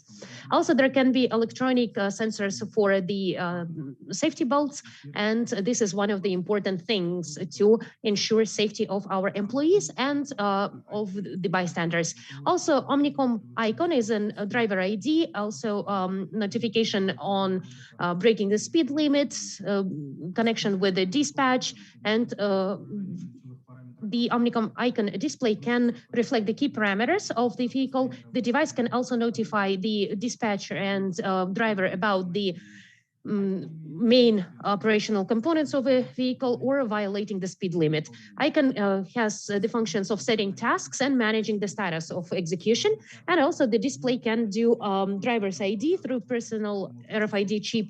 This can control the workload of the drivers, and this will eliminate overload of the drivers when they drive to long distances. Thank you for your attention. If you have any questions, please answer those. We will definitely respond to your questions, and we'll also show a small video that will follow our presentation. Thank you. A video monitoring system, Omnicom OCO, allows the dispatch center to track real-time data through video streaming. On this example, let's look at the Volvo vehicle with the license plate 231. It now comes to a pumping station in Shell. we see that the fuel issued amounted to 160 liters. Also, we know that the amount that we see in the vehicle is almost 160. That is just a small percent of error. Also, we can monitor the locomotive on the railway. Or we can check the pumping of the fuel and the use of the fuel. This equipment allows us to control the issuance of fuel in real-time mode. OCO system can be linked to videos, so we can link the certain events and video. So for instance, here we identified when there was an authorized use of fuel.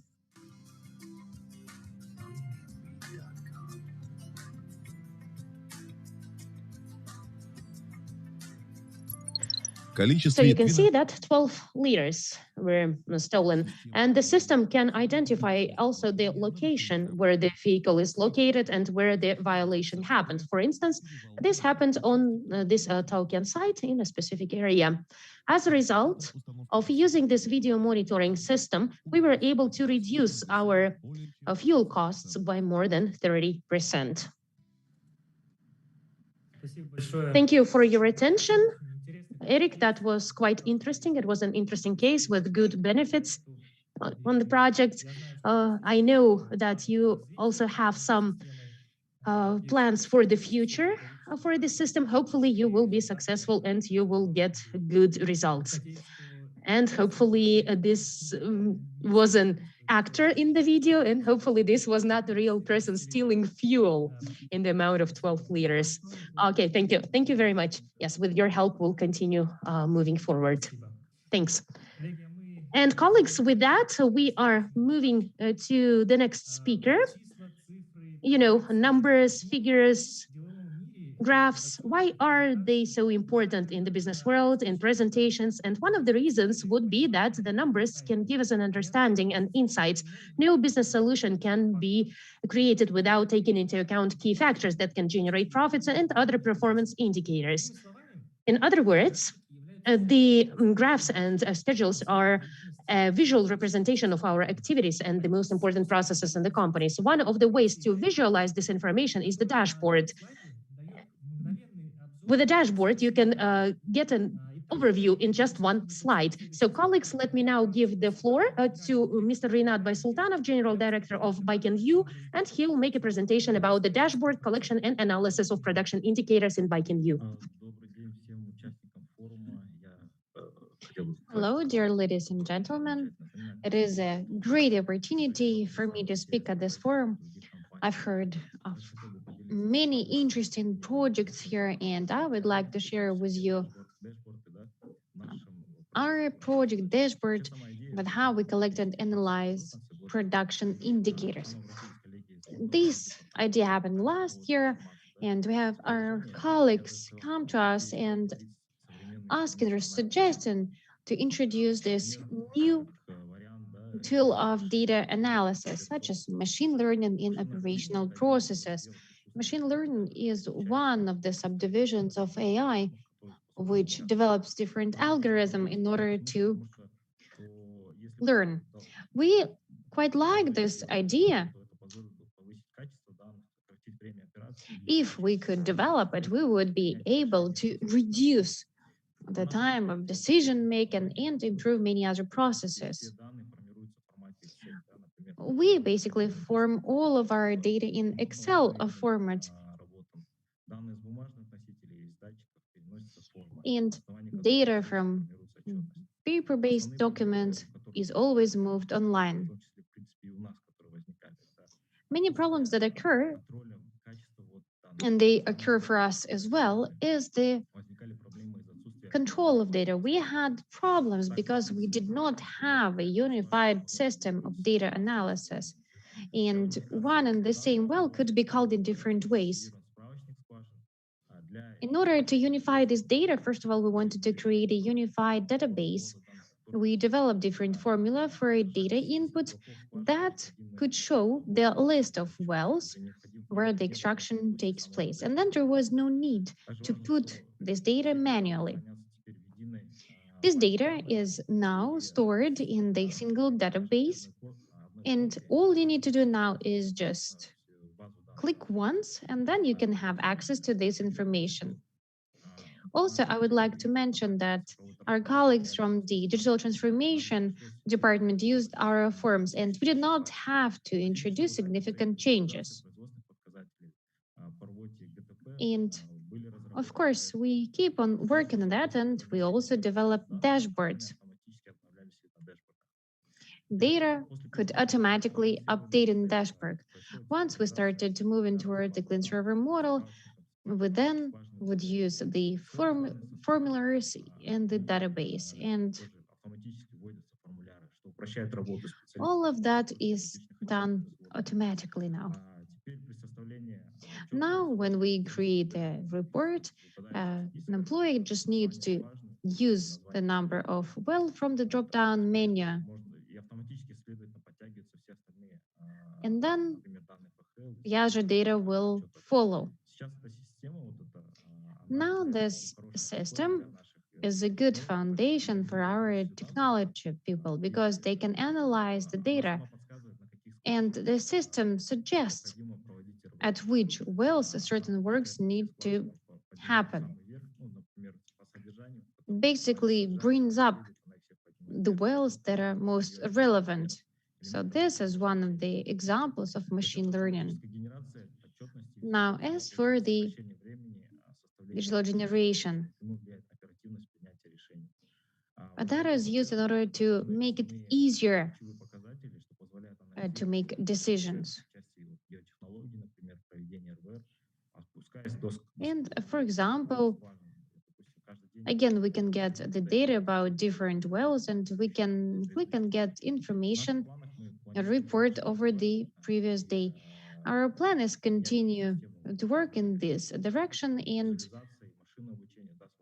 keep on working on visualization and optimization on processes. Now we still work on that, and we might be able to create a daily report. And we can also collect data on extraction, on drilling. One of the steps is to move towards visualization. We also use historical data.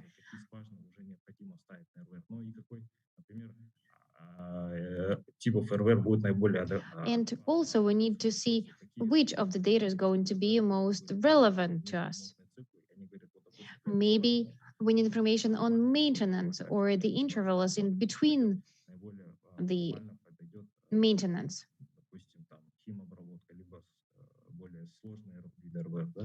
And maybe we need some other actions in this regard. We will keep on working on that.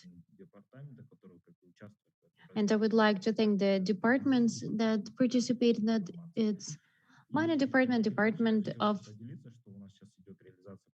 Digital Transformation. Also, I would like to share with you the information about some other projects that we carry out, and I wanted to show you a short video clip about that.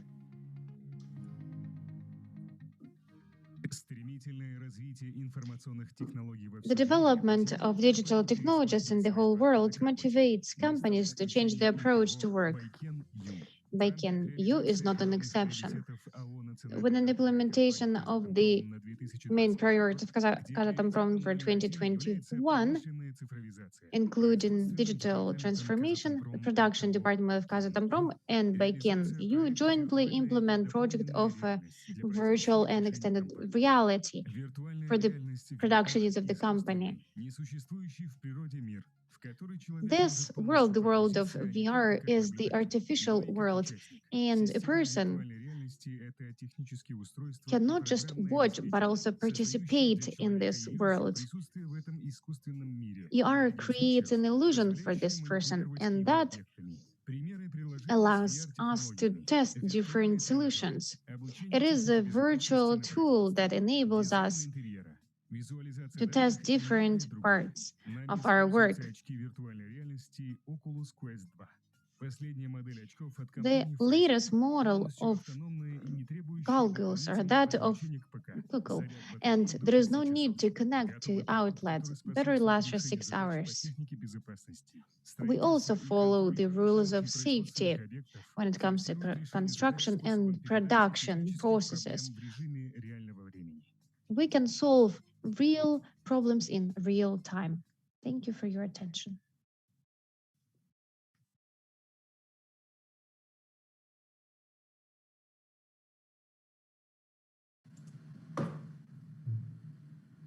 Спасибо большое. Thank you very much. That was quite an interesting video and interesting report. I hope that we will continue our work on dashboards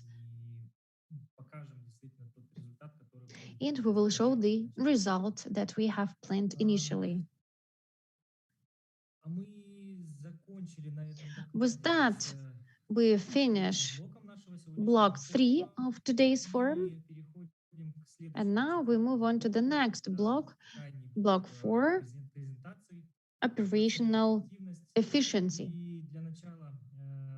And first of all, I will give some introductory words. Operational efficiency is an ongoing process which requires analysis at every step of development of the company. It should be a natural inspiration of any employer and organization as a whole. Such approach will enable us to keep leader positions. And I would like to give the floor to Ms. Kamila Suzdykova, Chief Financial Officer, Kazatomprom, and she will speak about Unified Corporate Data Repository. Спасибо большое, Бахчан. Здравствуйте, Thank you very коллеги. much, Bahadjan. I welcome everybody at the platform. Today, I would like to talk to you about our relatively new project, a unified data storage repository. It is a bridge between several systems, and it embodies the result of the work that we have been carrying out for many years. This project is logically linked to such concepts as data architecture and IT system architecture by creating a proper data flow within the company. The idea of the project is to create unified database which can upload the data to the sources of information and also from Excel. It will also have an additional internal integration of the system, and the repository presumes a more detailed level of data than the existing system of report collection. I should briefly mention the prerequisites for the introduction of such repository. And first of all, these are the needs in the business analytics. This platform, we've heard about interesting projects, and each and every one of them speaks to the fact that data analysis and data understanding enables all of us to make the right decision at the right time. And data repository is about the same. It's about business analytics. It's a tool to introduce business analytics in our day-to-day life. We also have some misunderstanding when it comes to who data owner is, how data flow is created, and repository is aimed at resolving these issues. Repository architecture is consistent of 4 components. First component is the accounting system, as you can see on the slide. It's 1S, SAP, GGIS, Excel, and others. Some of the systems have already been presented. The next component is transport component. The idea of this layer is that we can collect data in a centralized way and upload it to the repository. should any errors happen, we need to check whether the data is correct. The third layer is the repository itself. Just like I mentioned in the previous slide, one can imagine that it's a huge database with all the information collected in one area. And the last but not least is an analytical layer, which has all the functionalities of the repository. This is the layer that enables us to create analytics. It's also a tool to create reporting. It would be correct to ask here, what is wrong with the existing systems? Why do we need to introduce a new system? We have such a range of our own systems, so why create new ones? Well, I can say that the existing systems do well. They have their own information, they have their own purposes and processes. But currently, we lack a unified data repository at the level of holding. So, the unified data repository means that this is going to be the most convenient exchange of information between different departments of the company and between the data from the center that can be more aggregated. So the repository is a bridge between the existing systems. Existing systems are not designed to keep the data. So as a result, we do not have an automated system for reporting, and all employees process all the data manually. They create reports using different templates. So of course, it is difficult to talk about business analytics when the work is organized in such a way. And we need to say that different departments feel the consequences of this situation.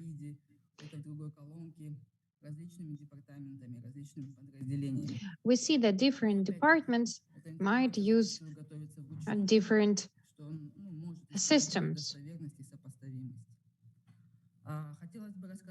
Also, I would like to mention advantages of the unified data repository, and I would like to underline how it is different from the existing systems. So first of all, repository stores a lot of unified data. Second, it has the opportunity to create reports. The system basically has an automated function of reporting. Repository also gives us an opportunity to look at the final result. And we have a way to immerse into the existing information following the principle of pivot tables. I mentioned the fourth advantage already, but nevertheless, it means that the creation and establishment of unified lists of data that enables us to have compatible data. Optimization and organization of data flow, which needs to reduce duplication. The reduced time is another advantage. We know that we always promise it and we always aim at it, and we can't always achieve it maybe, but this is our long-term goal. And hopefully we will be able to achieve it. Seventh advantage is data processing. That includes different tools such as visualization and other smart graphs. So anything that makes visualization of data easier. And last but not least is integration. Integration between the systems. In order for one system to work, it needs one set of data, and then same set of data is input in another system. So we hope that with the help of the second component, this issue can be resolved. And now I would like to talk to you about where we stand and how we communicate within the project. The project of repository covers 11 departments and all affiliates. We have developed specific schedule of releases, and each department gets this information according to this schedule. The decision has been made to follow agile methodology. This is methodology when we do not wait for the final result and we move step by step by checking our expectation versus implementation. Currently, we have release number 3, which includes data collection on 3 areas.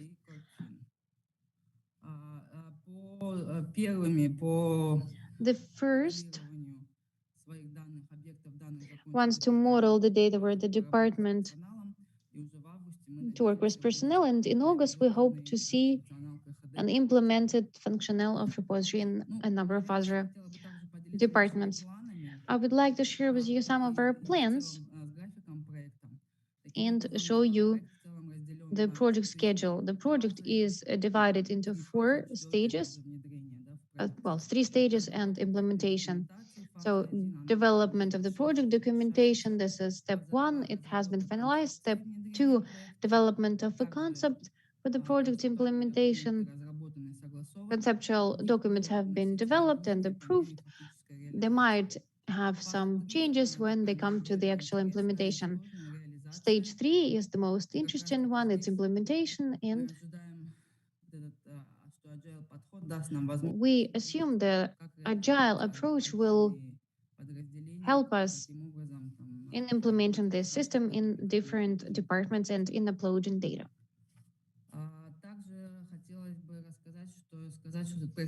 I would also like to say that this project is a complex one. It is not standard, it is not trivial, so there are certain risks. And first risk is a universal risk for everybody, for all types of work, project works and other works. That means weak engagement of the key departments in the project. There is a certain advantage here that the corporate center and subsidiaries and affiliates already have certain experience in this area. And so there is less contradiction. We also decided to check in with the status of the project from time to time and make sure that all the interested parties are involved. Second risk is the constant change of requirements. What does that mean? Let's say there is a list of requirements that have been adopted and unified model has been developed, implementation took place, and after implementation, a department or an affiliate might realize that something needs to be changed. Then we go back and we need to do it all over again. Such risk exists. It's a natural risk for this agile methodology that we have chosen, but it makes it even more important to engage all the stakeholders since the beginning in order to minimize the second risk. So basically, it's just a matter of us realizing that this risk exists and keeping in mind that the project is a project of large scale. We decided that we should use this methodology. And of course, we have some technical risks such as integration with the sources of information. There might always be some challenges. There is not always a budget dedicated for that, and carry out analytics and see which tools can be used for integration. All of that are risks. And in order to mitigate this risk, we provide and active participation of all the stakeholders in all major projects such as SAP SAS, and we have received support from all the stakeholders and all the participants. That's all I wanted to say about our project of repository. And at the end, I want to wish happy May holidays to everybody. Take care of yourselves. Большое, Камиль. Thank you very much, Ms. Сыздыкова. И очень тяжелый, надо сказать, проект ЕХД. We understand that this project is a complex one, but I'm sure it will bring a lot of good advantages that will make life easier for all of us. Yes, we hope so. I join in your words, and we do wish everybody happy May holidays. And now we move to the next subject. The main problem in the era of digital transformation is data protection, especially from cybersecurity. Verizon company researched the main sources of threat that the companies had and came to conclusion that in 40% of cases, data leakage was done due to hacking or malware. One of the brightest examples is a mass cyber attack on Maersk company in 2019, when computers and servers were blocked and employees had to improvise using phone and other devices for communication. This attack cost Marx 300 million US dollars, and it stopped the work for 2 weeks, which demonstrated even global gigantic companies are vulnerable to cyber attacks. With that, I would like to give the floor to Mr. Nurgaliyev, Managing Director for HSE Kazatomprom, with the topic Cyber Shield for Digital Cup. Thank you, Bakhadjan. Good afternoon, dear colleagues. I'm going to talk about the project Cyber Shield for Digital Cup. I guess today is not a secret to anybody. The more we move online, the more risks we might have. And due to the global pandemic and limitation of physical contacts, online systems all over the world are used more and more. We use online shops, internet services, etc. We can look at Kaspi Bank. It is easier to use Kaspi Bank rather than have cash. Cash is moving to the past. But of course, that leads to different type of fraud. I'm sure many of you faced with the situation that it seems that it is the security of the bank calls, and then they can call you by name, by family name. They have all the sort of information about you, and they try to figure out your PIN code and take the money away from your card. Usually, they use an excuse that some money, some funds were withdrawn from your card, and then the person just gives away all the information. There is a new type of internet fraud when people say that there is a certain fine that the person has. It might be an official fine or something else. A person is saying, no, I don't know, I don't have any debts. I say, okay, let's deal with that. You will now receive an SMS and you can give us your digital ID. And with this digital ID, they actually register digital signature, and they can use it in order to register a car or even withdraw your pension funds. What's extraordinary is that police and banks constantly remind people of such fraud, and yet people keep on believing that. According to statistics, every third Kazakhstani over the last year had this situation at least once. So we have to be really cautious. Another consequence of pandemic is that all the companies or many companies move their employees to remote work. You have probably heard that since the beginning of last year, we talked a lot about leaked data because many employees moved to remote work, and all the tools that were in place to protect the system were no longer used. Disadvantage of a remote work is that if previously we knew that who works from which computer because everybody was in the office, now it's hard to say because people work from home. So it's possible that it is not the employee who works at the computer. That is why we remind them of blocking the computer and the passwords that need to be put in the computers. In our company, we also had similar cases that the computers were stolen from the workstations.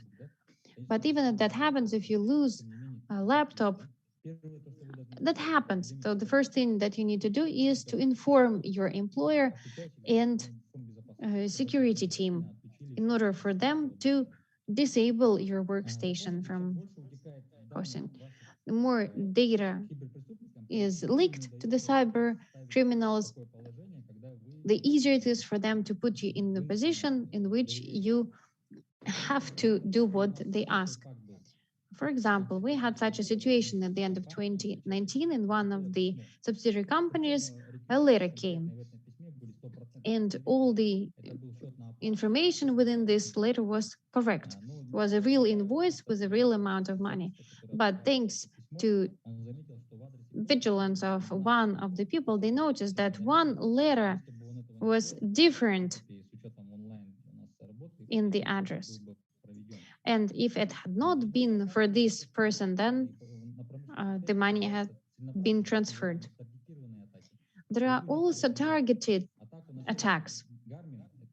For example, a Garmin system was attacked by evil.com. The hackers asked for $10 million in order to reinstall the access to the situation. This company also provides access to the navigation of airplanes. So after this attack, the pilots struggled with navigation system. So you can only imagine the financial losses that took place here. And since the system was restored back quickly, it seems that the company actually paid. Last year, over 500 million users' data are hacked with data, birthday, emails, and even geolocation. In April this year, technical documentation of Apple iPad Pro, новую ручку Apple и трекер для was поиска. leaked. Теперь вымогатели планируют выложить And now hackers want to look at everywhere, and they urge Apple to buy out this data before May the 1st. So far, we don't have the information whether Apple is actually doing it. Some countries also use similar methods. You have maybe heard that when there was a presidential campaign of Biden, they accused Russian hackers of hacking the system. In the North Korea, there are special divisions who deal with theft of foreign money. For example, hackers stole cyber currency to the amount of $1.7 billion. Many people receive emails inviting them to a fair. People would click it and then they would download Trojan virus. This is a phishing. So the Department of Security in Kazatomprom from time to time sends out phishing letters to our corporate email in order to improve the digital. So there's one rule: do not open any suspicious letters. And still, many employees still do it. Over 200 million cyber attacks happened in Kazakhstan last year. In May 2020, cyber attack on Kazatomprom.kz happened. And because of that, 8,000 state procurement tenders were postponed. The hacker wanted to get advantage in the tender, but he was caught. There are three main pillars of cybersecurity, such as confidentiality, integrity, and accessibility.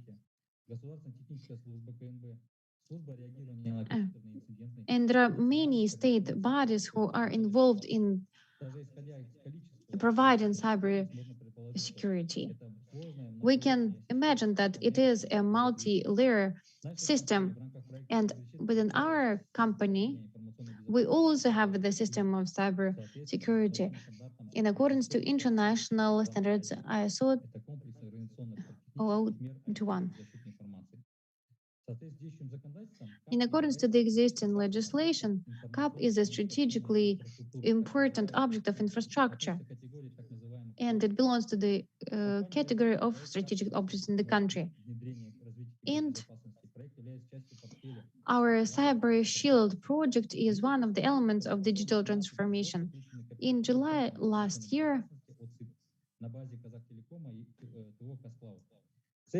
many companies started using this project in order to improve the security of the company by moving different subsidiaries and affiliates from one layer to another. There are three areas that we would like to achieve. First of all, it's technical and organizational one. We develop and we optimize normative documents, rules, and norms. We teach users, we test, we carry out survey. Now we have also carried out the assessment of the information security. We have developed a plan within which we have reviewed 40 internal regulations and 5 more are being discussed. Such a review will enable us to decrease our costs in the amount of 100 million tenge.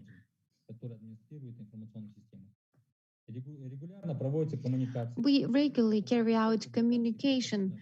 We have publications in our corporate newsletter about Cyber Day and other cyber security factors. December last year, chairman of Kazatomprom gave an interview to Forbes about cybersecurity. The management of the company is very interested in this area, but we should not forget that 80% of problems in the cybersecurity are caused by humans, and the main threat is linked not to external factors but to internal ones. So first of all, we need to work on the cyber hygiene and the cyber culture, and for that it's important that everybody participates in that. At the end of my report, I would like to wish everybody happy holidays and present to you a short video clip about safety in Kazatomprom.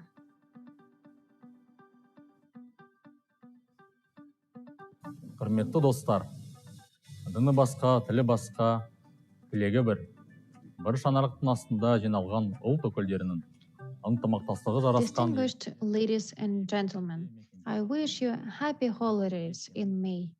I wish you from the bottom of my heart all the best. I wish you happiness. I wish you blue sky, peaceful sky. I wish you good health and wealth. Distinguished ladies and gentlemen, I wish you a happy 1st of May. Happy Unity Day in Kazakhstan. I wish you peace and happiness.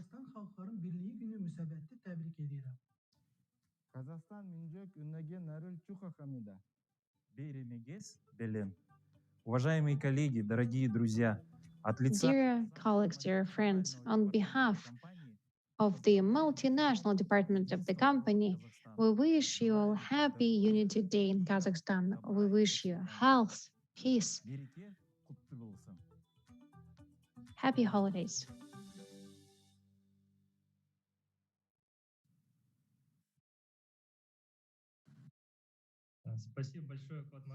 Thank you very much, Mr. Nurgaliyev, for such an interesting video. We do wish everybody happy 1st of May, happy Unity Day. Kazatomprom is truly a multinational company. We have representatives of different nations working here side by side. И Куат Маратович очень интересный доклад, действительно. Mr. Nurgaliyev had such an interesting report on cybersecurity. It is one of the priorities of digital transformation. We need to pay more attention to this area. И вот вы напомнили про Северную You Корею. reminded us of North Korea. SK Holding, там большая компания в Южной I, Корее. was, I know there is an SK Holding, and in June День проведения 38-й параллели. Так вот в этот день they celebrate the 38th parallel. кибератак на сервера And that day, со стороны, наоборот, Южной Кореи со стороны Северной Кореи. Очень сильно the number of attacks in South Korea by the North Korea increased tenfold. And this is how they celebrate the beginning of the war. Well, this is quite a way to celebrate that. With that, I suggest we move to the next speaker. Using AI and robots to decrease the number of repeating operations and free up time for employees for strategies. The technologies also exclude human factor and human mistakes. Such technologies link disintegrated processes by creating one digital ecosystem. It enables to optimize internal processes, reduce costs. With that, I give the floor to Mr. Aydin Akan, Treasury Director of Kazatomprom, and his report is an introduction of RPA robots to automate routine operations. Thank you, Bahajan. Hello, dear colleagues, distinguished participants of the forum. I hope that our forum is very interesting for you. I would like to share my experience and tell you about the new member of my team, the treasurer robot, so-called RPA robot. I will tell you how we introduced him, how he works. So this is going to be my presentation. As you know, Treasury Department mainly deals with transactions and deposits. We also have overnight deposits that we do daily, and we have longer deposits. All these business processes are done in 4 banks. So we have 4 systems: bank to client. Besides that, we daily work with SAP and IRP. We also have information system, which is set documentolog, Outlook, ECAP, 24CAP, SAP HCM. And from what I understand from previous presentations, we still have new systems to come that will be implemented this year. And we should admit that all these information systems are poorly integrated with each other. Because of that, we have a lot of routine operations. Sometimes we upload data from one system, sometimes we download, or we need to check and reconcile the data between these systems. And we spend a lot of time on such operations. And so there are risks of making simple mistakes related to human factor. When looking for the tools to make our lives easier at the beginning of 2020, we opened such a tool of automation as robotization of business processes, and we wanted to try and introduce it into our work. I would like to outline right away that RPA robot is not a hardware robot. It is a code that can be set in order to follow a certain algorithm. RPA robot is mainly effective in processes that focus on routine manual work, where there is a high risk of making a mistake because of human factor. When we chose which business processes would be subject to this robot, we had certain criteria. All these processes need to have a specific algorithm. Robot should be clear about which folder to go to, which files to look for, which buttons to click. All these processes need to be easily done by a robot without human actions.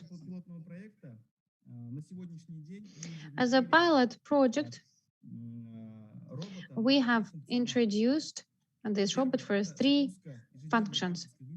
First of all, downloading bank information. Second, financial transactions that include deposits.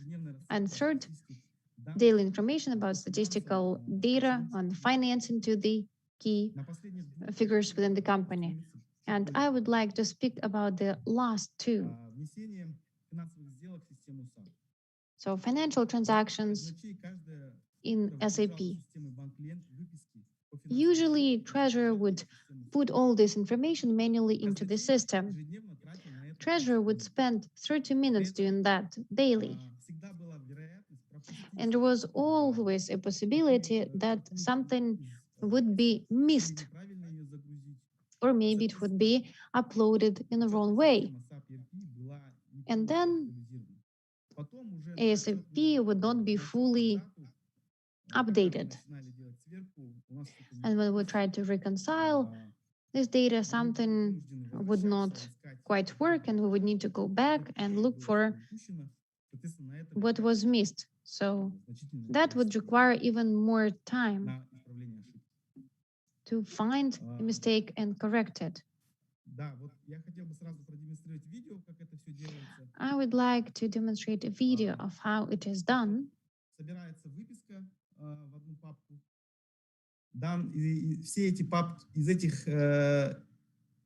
So you see a folder, and all the documents from this folder is put in one place. And then you can see what is done on each transaction.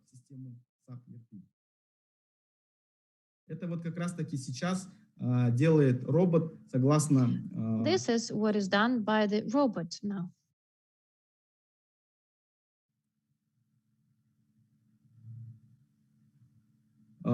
Робот делает эту операцию по всем сделкам и потом... The robot follows all these operations and all the transaction and then sends it to the treasurer with a message saying that as of today, as of April 30th, 9 transactions were put into SAP.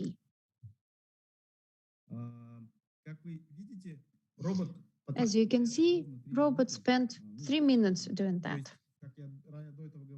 And as I've mentioned earlier, a person would need to spend 30 minutes, robot spends 3 minutes. And so, based on the testing period, which was 4 months, there were no mistakes made. Second business process that was given to the robot is a daily newsletter with statistical data. Treasurer would normally have to do it by checking different internet resources, by collecting key statistical data, currency exchange, and other data. Treasurer would collect it all into one table and then send this table out to key stakeholders. It would take about 30 minutes as well. Robot needs just 2 minutes. I can demonstrate that as well.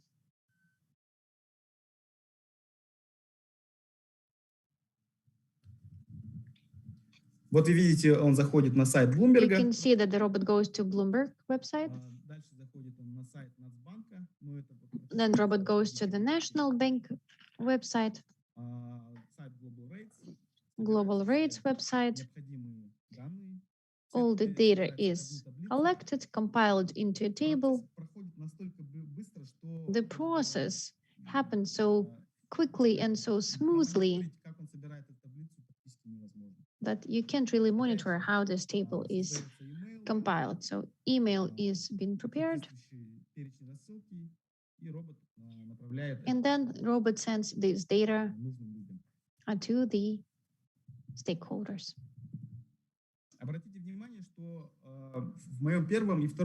You can see that in the first and the second video, we demonstrate integration between different information systems.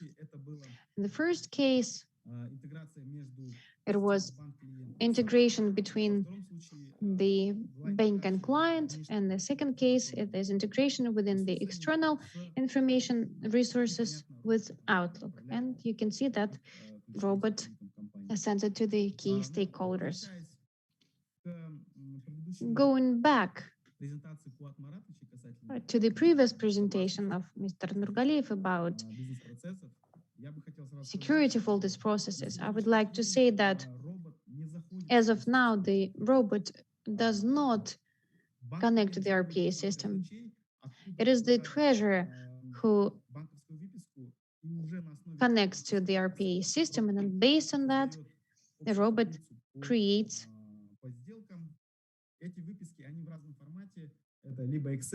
that.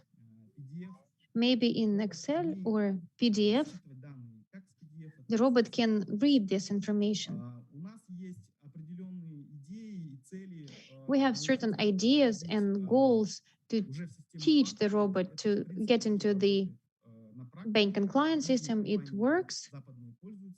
Many Western companies use this function.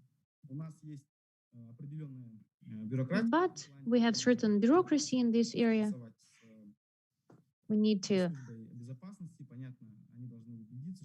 have the approval of the security service to make sure that everything's done in a secure way. This is done with the bank and client system. So which are the advantages of the RPA robot? We introduced it in December 2020. Since then, almost 4 months passed. We tested the robot, and now we can say for sure that the advantage of RPA robot is clear. Most importantly is that with the introduction of the robot, treasurers could reduce the time that they spend filling out different functions. And I was able to assign the person who freed up on other tasks. We're able to do something else, such as forecasting of the currencies or forecasting of cash flow.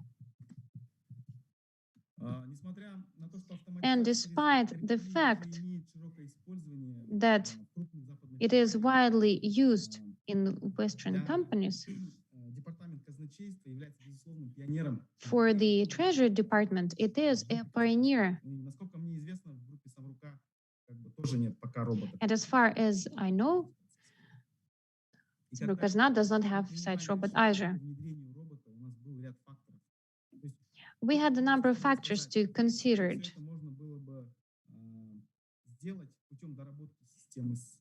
And we were able to do that by connecting our bank-to-client system. We understood that would require even more funds and the time for development. It would take maybe 6 months to a year to do something similar. But this robot was developed within 11 months. We also need to mention one key factor. After we have talked to external developers of the robot, our colleagues from the Digital Transformation Department made the decision to try to prepare the codes for the robot ourselves using Python program language. So we were able to develop this robot in-house. I believe we can be proud of this situation, of the fact that this robot is made in Kazatomprom. It was prepared internally without spending any funds on external developers or consultants. It is important to note that in our work, we also needed to do some adjustments. The robot proved itself to be flexible, so if there is a need to change anything, it can be done easily by changing codes we do it ourselves with the Department of Digital Transformation, and we can do it rather quickly. We do not have any costs related to the technical support. And another great advantage is that any business process that is carried out by the robot is logged into a journal. So if anybody wants to check what has robot done today, we can check that log and we see what the robot was doing every minute or even every second. Происходит какая-то ситуация, что робот If перестал работать, such a situation occurs that robot stops working, человек заходит, it is not a problem. A person can always finish the process. So we can switch off the robot and continue manually. Можно следующий слайд. Если говорить в целом про робота, Now, if we talk about the robot, we quite like this technology. It's clear that what we did is just a small step. Now we have great plans for the future implementation and introduction of robots in our business processes. First of all, we would like to scale up the existing functions of the robot. At the same time, I want to create reports so that robots would create reports on data collection for management or for shareholders. As I've mentioned, we want to try and implement robots into the bank and client system.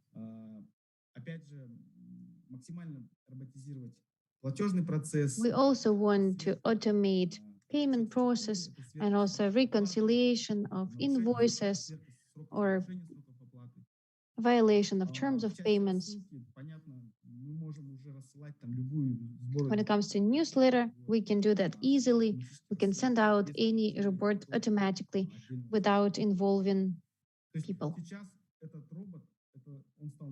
So now this robot became our assistant and a full-fledged member of our team. If we develop it further, we will give it more functions. Dear colleagues, with that, my presentation comes to an end. And on the last slide, you see my contact information. Should you have any questions, I'm ready to share my experience. And I join in the congratulations that were mentioned earlier. I wish you all happy holidays, stay healthy, and be successful. Thank you very much. Thank you, Aydin. It was a very interesting case. You need to name this robot somehow. Chucky or Chappy or something. That'll be good. We have been thinking about that. For now, we just call it robot treasure, but maybe we can call him Kenyes Raigul. I don't know. We need to give a symbolic name to the robot. I agree. Well, we should think about that.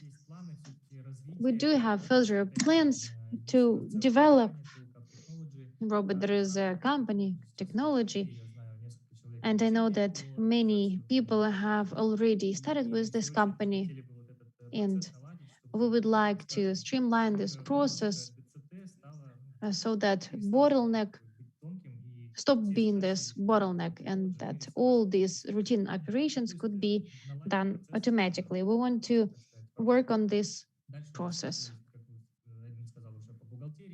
We also have some ideas for accounting processes and production safety.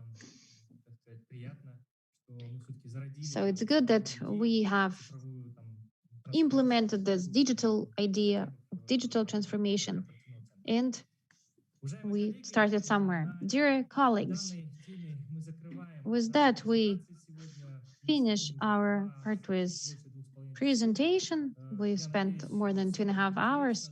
I hope that it was interesting to all of you. We spent a bit more time than we planned. And now we move to the last block, probably the most pleasant block. It's awards and closing.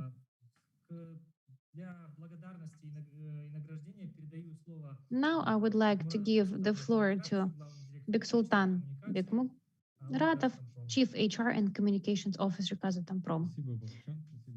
Thank you, Bahujan. Thank you, colleagues. And now we start the most pleasant part of the evening.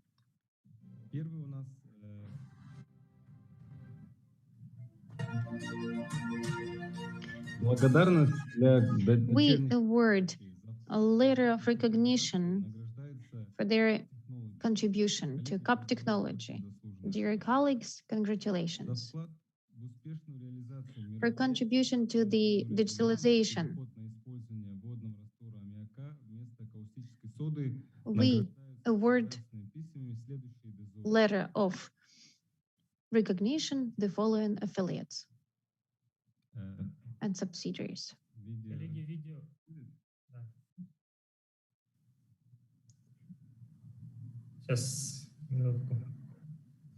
One second, we have some technical issues.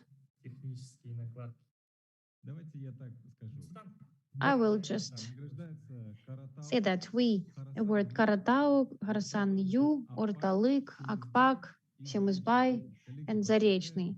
Dear colleagues, congratulations. You have earned this award. Thank you very much for your contribution and for your participation in the project. And the next part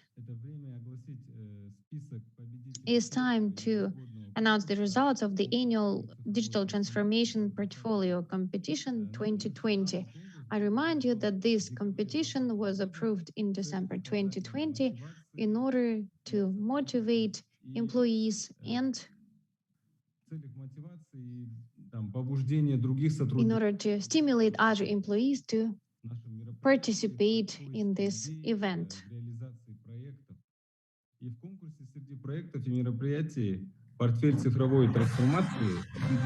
The nomination of the best event of the year with financial profits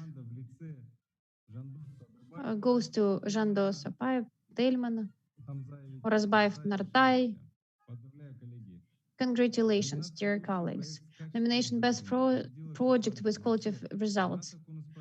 Kanat Konospavich, Elvira Daurenovna, and Alexander Viktorovich. Congratulations. Nomination Best Sponsor of the Project, Kamila Bakhajanova-Syzdykova. For the ESP project implementation, Kamila Bakhajanovna, congratulations. Best Project Manager. Nomination goes to Yerzhan Ranbatyrovich for implementing Cyber Shield project. Congratulations. I heartily congratulate all the colleagues and I wish you all the best. Thank you very much. Thank you very much, Mr. Bekmuratov. But we also have some additional awards.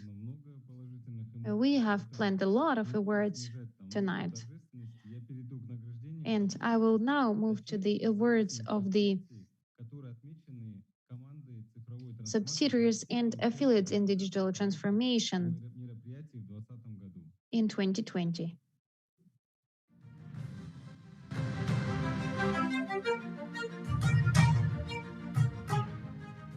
За вклад и успешную реализацию мероприятия For contribution and successful implementation of CAP 03, a model of production processes of extracting company, is awarded to Mr. Kurmanov, Tretyakov Stepan Yurievich, Baynazarov, Ismailova Kalamkas-Karnasova. For contribution in the implementation of digital transformation. Tastanbekov Timur, Corporate Center. Tagbayev Muhit Zakhivich, Corporate Center. Akhmetov Kairat Mekerovich, Corporate Center. Sherbakov Sergei Alexeyevich. Borodin Serafim Sergeyevich, Corporate Center. For contribution and successful implementation of CAP 0308M, Equipment in Production. Kazanets Ruslan Alexandrovich from Inkai. Vernik Ivan Vitalyevich. Nasrlaev Roland Asanovich from Zarechny. Konышбаев Murat Telekovich. For contribution and successful implementation CAP 0310, automation of pump fleet. Aubakirov Teleka Utanbekova. Sakharbekov Майдан Айтанович.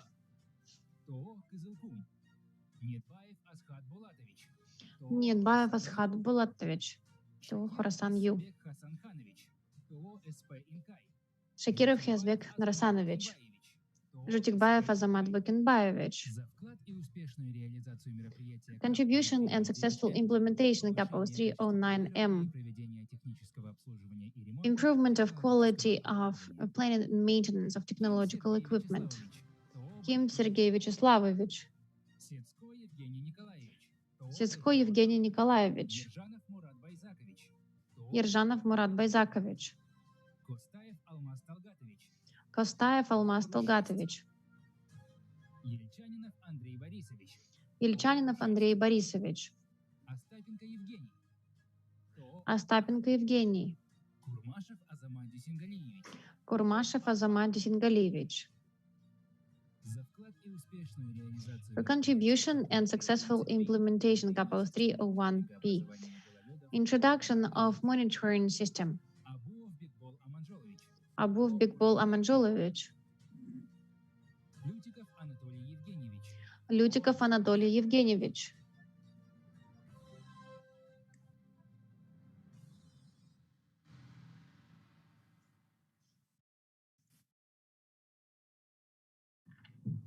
Коллеги, еще раз всех Dear поздравляю. colleagues, congratulations once again. Thank you all for your engagement. Our event is coming to an end, and I express my gratitude to all of you for the participation in this online forum. And I would like to note a high level of organization of the event, professional approach. Agenda was quite intense and interesting, and most importantly, all the topics are relevant and well developed.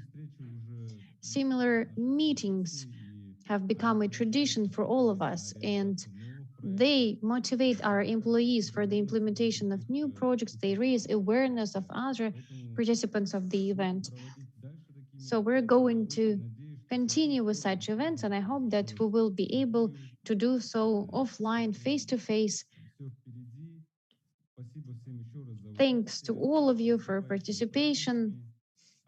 Happy holidays, good luck, all the best. Stay healthy. Thank you, colleagues. See you soon. Thank you, Mr. Big Sultan. Happy holidays once again. And we thank everybody for participation. Спасибо. До свидания. До свидания.